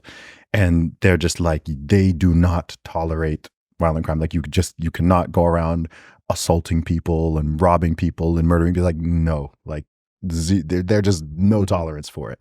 And I'm like, very much that should be the case. Like, I don't think it's fair where you have any community or place or society where like a tiny handful of people are able to just terrorize 100% of a community. This is why it was even the whole like defund, abolish the police thing was even more goofy, because I'm not an expert on these things, but if I look at let's say you looked at the worst communities in America, say you looked at the 50 worst neighborhoods, 10 worst neighborhoods, whatever the number is in whatever states, highest crime, most gang activity and problems, drug trafficking, worst performing schools, whatever the things may be. I think with all of these things, I think the first step, and this won't be popular to some people, but the first step is to make them safe. Mm-hmm. Without making them safe, nothing else is going to happen. If people don't have a basic level of physical safety where they can move around and they cannot feel terrorized and threatened to just go about their daily business, if you can't get past that simple step, then nothing else is going to work. There's going to be no investment. No one's going to want to open a store. No one's going to want to invest in real estate. Sure. No one's going to want to do anything. It's just too dangerous. Right. So I think that to me, I think that's like that would be the first step. Because if you can make a place safe, then at least you start getting the investment. Okay, now we can improve the education. Now we can start having some like capitalism flowing. We can have an economy. People are always looking for opportunities, right? If someone is a real estate investor or they're investing in real estate or whatever, and they're like, oh, actually there's an opportunity here. Hey, look, like this is a safe neighborhood, but it's kind of dilapidated. There's an opportunity, like, cool. Like that's a huge opportunity, right? Yep. This is like altruistic capitalism. That's like, okay, cool. Like let's go in there and let's improve that. And then, hey, well, property values go up and, oh, cool. Like now you can start making the schools better and can start doing this and this. But before any of that, you need the bedrock of basic physical safety. So I think it would be interesting to, and I'm sure there's people out here who do this in all sorts of fields and areas, but I think it would be interesting to look at the sort of asymmetric upside, right? Look at the things where, okay, we can do this small change, and this small change has like a 10x, 20x benefit. And I would imagine that there's a lot of those sitting around in different areas. Tons of them. And we're not even having the conversations. Like there's one study that I came across where they took juvenile delinquents, mm-hmm. and after they got out, they put them on a basic multivitamin regimen. We're talking Flintstone vitamins. Yeah. We're both probably know a lot about supplements. I founded a supplement company. Yeah. You're in hella good shape. You have the women's deadlift record in the UK. So, I mean, we understand, the performance benefits of supplying the body with good nutrition, mm-hmm. and an adequate amount of vitamins. Now, for us, we're probably not like, oh yeah, that fucking multivitamin, because we're eating such a good diet, and we may supplement with certain things, and I'm sure both of us do. But they took the very most basic, which is cheap as hell. It's like we're talking like cents to actually make these. And they gave it to the people after they got out of prison. And there was a dramatic decrease in recidivism in the amount of people who actually had that program and then went back and found their way back into the prison system. Wow. And it's like, okay, no, we just spent fucking trillions of dollars. We got money, let's look at this thing and say, all right, this is now universal. Everybody has access to Flintstone vitamins. And Flintstone, just using that as a bucket. What do you think was the mechanism there? Because that's I not think an that obvious the thing. body mind has a much stronger correlation than people realize. When the body is deficient, the mind is also deficient. And I think there's ways in which emotional regulation, thought processes aren't actually working. It's like when, if your phone is on super low battery or your computer is, it starts to do weird shit before it fucking crashes out sometimes. Like things will freeze up. It doesn't have like the actual energy, the life force. In this, we're talking now in electricity, right? So it's different. But I think the body is similar in that way, is that if we have, a properly supported, our own computer system, our own mind, our own body has just some of the basics, I think we're less likely to find ourselves, and it's not going to solve everything, but it's just one small piece of the puzzle, which is, again, it's a very easy Archimedes lever that like you just add a little bit of this support and then you see a 30% decrease in crime that comes across. That's so interesting. And it's not going to solve everything. There's still going to be psychopathic murderers who can have all the fucking vitamins in the world. Not going to change the way they think, but little things like that we should be looking at, and the science, the studies are there. And nobody's talking about it. Yeah, that's a fascinating one. I love little things like that where it's not intuitive at all, and there's going to be hundreds, thousands of those things where it's like, okay, you've got this very cheap, simple thing that can be done, and it just has a massive upside and no downside. Like, because those are hard to find. It's hard to find things that have massive upside and very low to minimal to no downside. So yeah, those will be in every area. I think there's something you said there that sort of made my ear perk up as well, which is, the idea that, look, we can't fix everything. I think that's an important thing to also just accept. I think that sometimes we as a society kind of don't, how would I say? I think sometimes it comes back to the earlier part of the conversation where we're spending an inordinate amount of time and energy, in my opinion, trying to fix things that are not problems to begin with. Right? Yeah. So consider a lot of the DEI stuff. Okay. I see a lot of the things, and I see conversations, and I see back and forth, and I'm going back to first principles, and I'm like, what problem are you trying to solve here? Right? And someone might be like, look at the airline one recently. 90% of pilots are white men. I'm like, so? What's wrong with that? If someone were like, the NBA is like 70% black men, and black men are only 7% of the population. I'd be like, okay. Are they the best players? Yeah. Do they ball? Yeah. Are they the best players, right? Do they ball? Are there rules saying that, like, white people and Hispanics and Jews and whatever are not allowed to play in the NBA? If there is, that's a problem. Right. Is there a rule saying, females are banned from flight school? Black people are banned from. If those rules exist, tear those things down. I'm with you. Yeah. If it's just like, this is just how the cookie crumbles and this is just the way it lands, and these are the people who seem to be interested in it and capable of it, cool. So people are like trying to solve things, and I'm like, this is not even a problem to begin with. Right? I remember once I was having a conversation with someone, and they had it was a hip hop. It was like a hip hop and R&B event that was happening in the UK, like a music festival. And he'd like, it had, you had the bill, the headline artists and all the support acts, like all listed on the thing. And he used Photoshop to get rid of all the male names and only leave the female artists.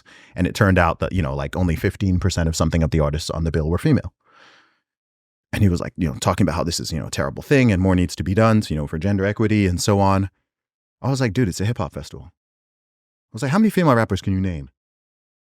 I was like, name me 5 female rappers, right? He got to 3 and he's like struggling. I'm like, name me 5 male rappers. Obviously, he can get to 50 without even thinking. I'm like, 90% of rappers are male. Mm-hmm. Just because that's how it is. Like, there are female rappers, women are allowed to rap. It just turns out that there are some things men are more interested in and there's things women are more interested in. You can find areas that are 95% plus female, right? And it would be weird to be pushed. We must make 50% of nurses male. We must make 50% of primary school teachers. Why? If women want to do those jobs, and like let them do those jobs. Like anyone should be allowed to. You should have the same bars and rules for everyone.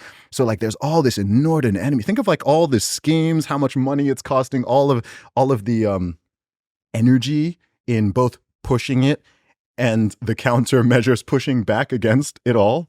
Like how many billions or trillions are being completely wasted on these non-issues. Right. Meanwhile, we have like blatant problems, right? Whether it's millions of people running over the border, or it's like massive crime, drugs, homelessness, like whole communities where like 10% of the children know how to read, like whatever the case may be. 40% obesity rate now.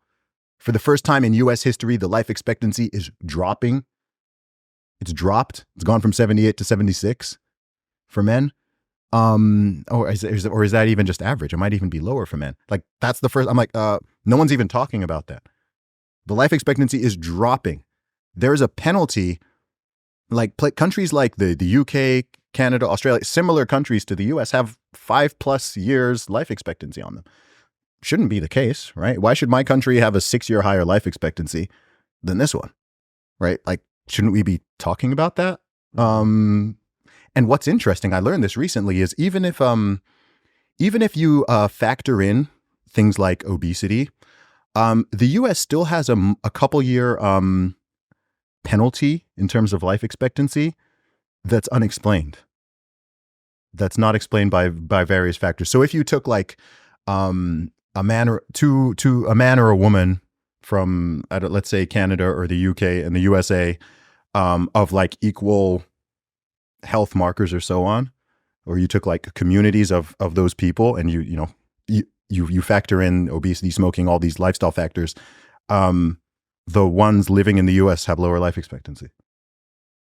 There's like an actual gap there, and it's like, I mean, I would assume it's something to do with like food and pharmaceuticals and various things, like maybe, right? But it's like that should be looked at. Like that should be looked at. So a primary thing yeah, that people look at. Yeah. So, we as human beings, we only, because oftentimes I'll say some of these things and people will be like, oh, Zuby, people can care about more than one thing at once. And I'm like, sort of, but not really. And well, there should be a hierarchy of things that we care about. There should be a hierarchy, but we have limited time and mental energy and resources.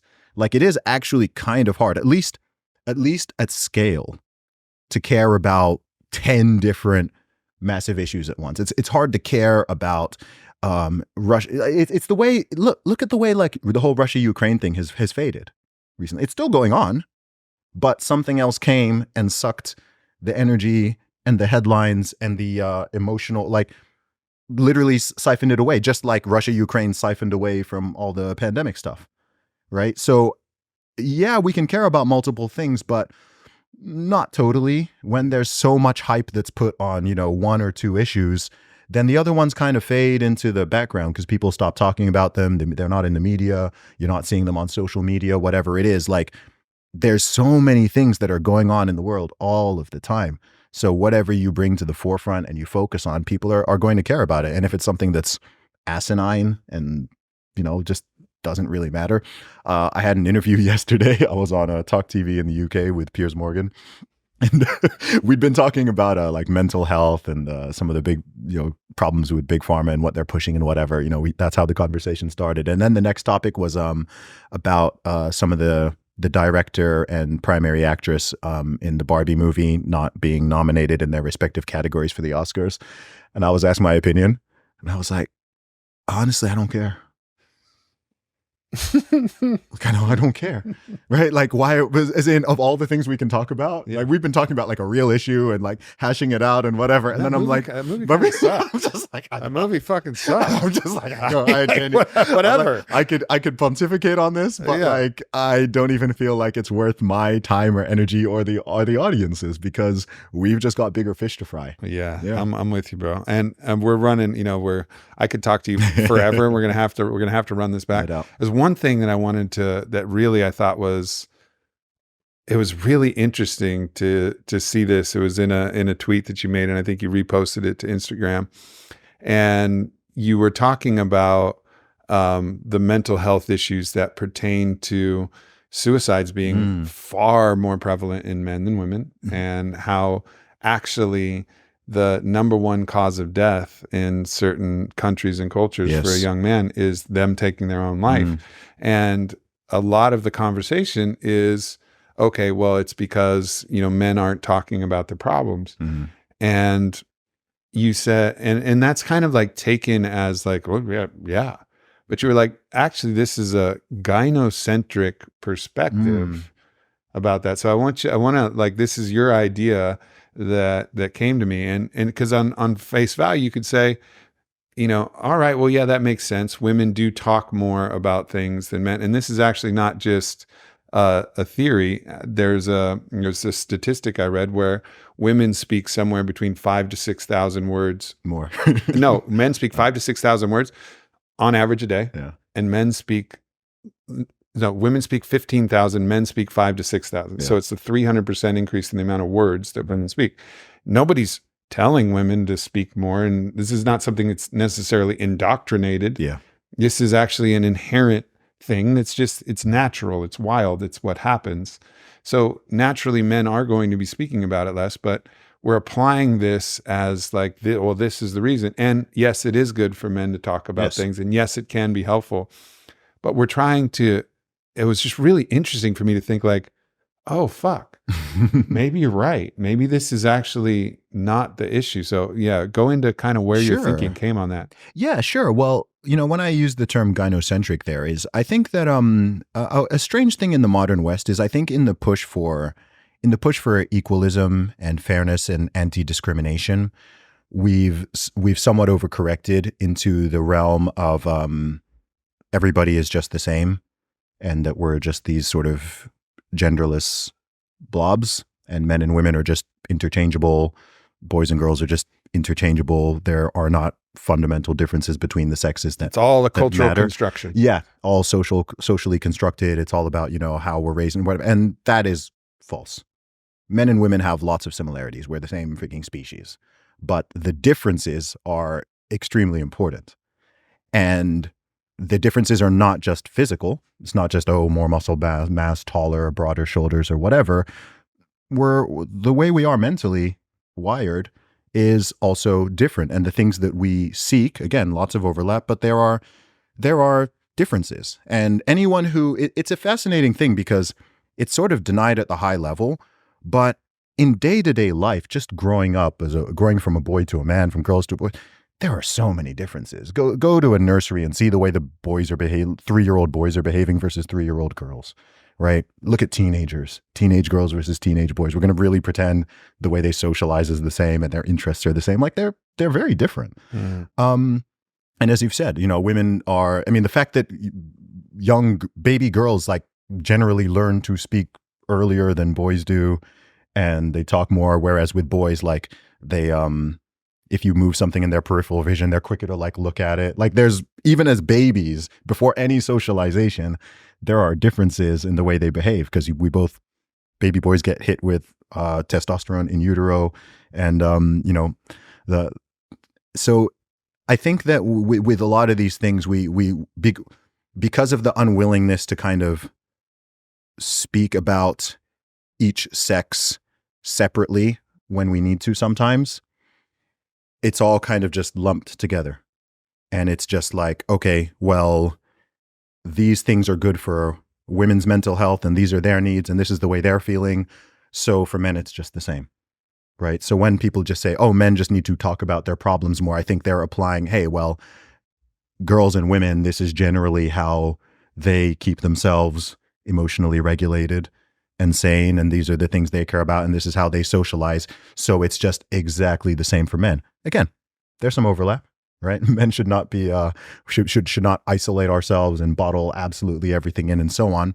But I think certainly for me, myself, and what I know anecdotally from all of the men that I know in the world and I've interacted with is, I think to put it in like a raw sentence, women want to be loved and men want to be respected. And I think a lot of the crisis of what you could call men's mental health is men feeling like they are not useful and they are not respected, or that they're powerless. If a man loses his job, and a woman lose their job, the man is something like 10 times more likely to commit suicide. Wow. Right? That's a huge, okay, there's something there. Right? Like why is that? It's because as a man, you get a lot of your sense of usefulness and value and respect from being able to provide and protect for, yourself, your family, your children, your wife, your community. The expectations of a husband and wife are not the same. The expectations of a father and a mother are not the same, right? We've grown up. We have parents. They don't play the identical roles. You can't just swap out a mother for a father and you get the same result, or vice versa. But we've been kind of sold this lie for decades that you can. And it's like, well, why are people having all this dysfunction? Why are boys behaving this way? Why is there, where have all the men gone? Whatever. It's like, well, a lot of these boys are not even being raised by, there's no man in the picture. Mm-hmm. Right? So as good a job as a woman, a mother does, she's not going to do the same. I've never been, apart from my deadlift, I've never been a woman before. Okay? I've never been female, and I never will be female a day in my life. Yeah. So if in the future I have daughters, high probability I'll have a daughter at some point in my life. There are things I'll be able to teach her and perspectives I'll be able to give and whatever. But there's going to be things that she goes through in life that I've never experienced. I can't totally relate to. I feel like it would kind of be easier for me to raise a son than a daughter, just because I've been through the process. I remember being a boy. I know what your feelings are going to be like when you become a teenager. You become interested. I know what it's like. And vice versa. That's why I don't think it's by accident that it takes a male and a female to create a child, right? It's, you need both those perspectives. So I think when it comes to men's mental health, like I said, I think you hear a lot about the crisis of meaning and purpose, that you've just increasingly got people, both male and female, young people who don't know, what's their meaning, what's their purpose in life. And I think that, as a function of technology and culture downstream from this, it's become more complicated over time, at least in developed countries, which is why a lot of these mental health issues, they're kind of first world problems. Because for pretty much all of human history, if you were a boy growing up to become a man, or you're a girl growing up to be a woman, for better or for worse, people can have their opinions on this, right? It's trade-offs, but your role was always clear. It was always clear. Cool. Like, you're a man. These are the things. This is your role in society. This is your role in the family. This is what you do. This is the blueprint you follow. You get respect. You have meaning. You have purpose. Your community cares about you. Your wife loves you. Your kids look up to you, whatever. This is your role. You're a woman. You follow these steps. These are your role. These are still very much open. These are still options. But now we've been hit with past 60 years, especially. It's like, and then you add social media. It's like, you've got all of these options. So you can do the traditional masculine path. You can do the traditional feminine path. Still open, but you can also just do your own thing. You can make up your own thing. You can completely say, look, in the past, unless you lived a life of abstinence, you were going to become a father. Right? Like, it was, sex, marriage, and fatherhood and parenthood, let's say, were all just intertwined. Right? It's kind of all the same. You want to have sex? Okay. So you become a parent, and you've got a person, marriage, like, cool. Like, this, it's all together. Whereas, this sort of nuclear bomb was dropped maybe in the 1960s or so, which separated these things. So actually now, you know what? You can be a 40-year-old adolescent now.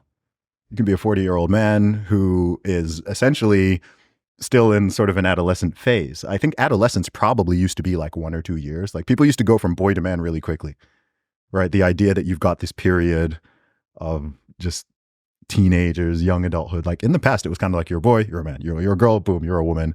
By 20, you might already be married with 2 children. Like, it's so these things have changed a lot. And I think that people, for young men and women, and young men in particular, is the role that they're supposed to play is just not clear in the way that it used to be. I think if you're an 18-year-old man right now, particularly if you're not growing up in a traditional household or an environment or whatever, it's like, well, what are you really supposed to do? Because I mean, you can still be a protector and a provider, but women can make their own money and they've got jobs. In fact, until they become mothers in many cities, they're actually overall earning more than men are. They're more likely to have properties and so on. So the need that women have for men has been diminished in some ways. The need that men have for women has been diminished in many ways. But biologically, socially, culturally, personally, we still crave that connection very deeply. But it's just like, well, what do you do? And I think that confusion, as well as the mixed messaging on top of it all, boys, young men, you're simultaneously being told to man down, but also to man up, right? Yep. You're being told to, be masculine, but masculinity is toxic, right? You're being told that this, but actually, and all of it is also just a social construct, right? Like none of it is real, right? So it's very confusing. I think it's like, man, like what am I, what's my role supposed to be in the society? And I think that when people don't know that, it's easy to get lost in hedonism, nihilism. I think you're probably more likely to get involved in like drugs and reckless behavior. You might get involved in criminality because you think that, okay, like you're in a certain environment, that's what it means to be a man. Like I got to do this. I got to, be a threatening presence or whatever it may be. And I just think that a lot of it is unclear. And then you layer it by the fact that more people than any other time, as far as I'm aware in human history, are being raised in a single parent household, which is normally just a mom. So the masculine absence is then missing en masse from tens of millions of households, at least in this country.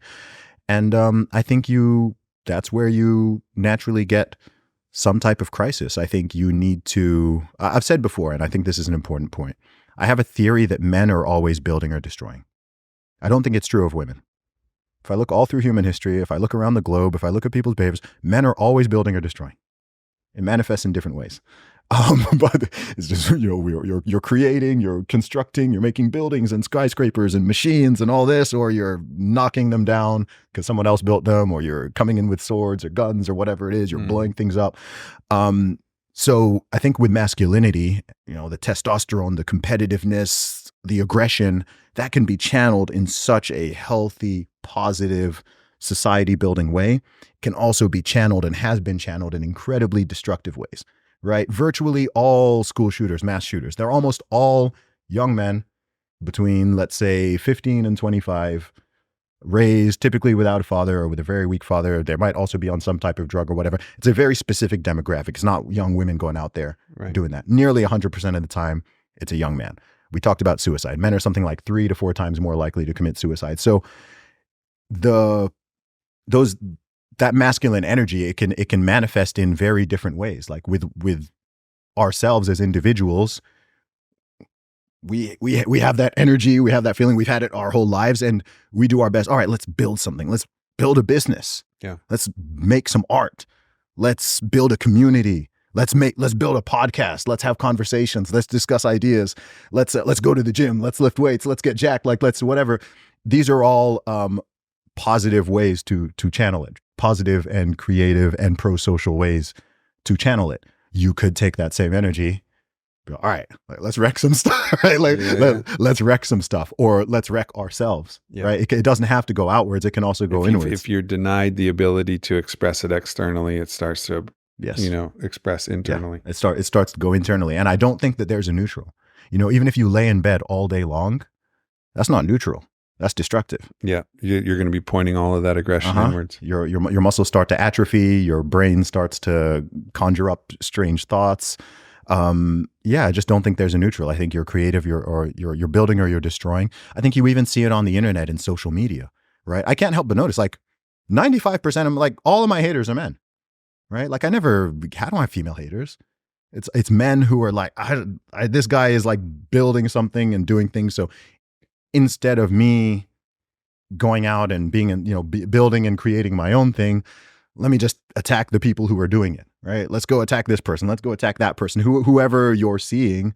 And again, it's that destructive energy. It's not as destructive as physically going out and committing violence, but I'm seeing, okay, there's millions of men out there who are right now, they're scrolling through and they're nasty comment, downvote, right? It's a manifestation of that competitiveness, that aggression, whatever. It's a weird modern day version of it.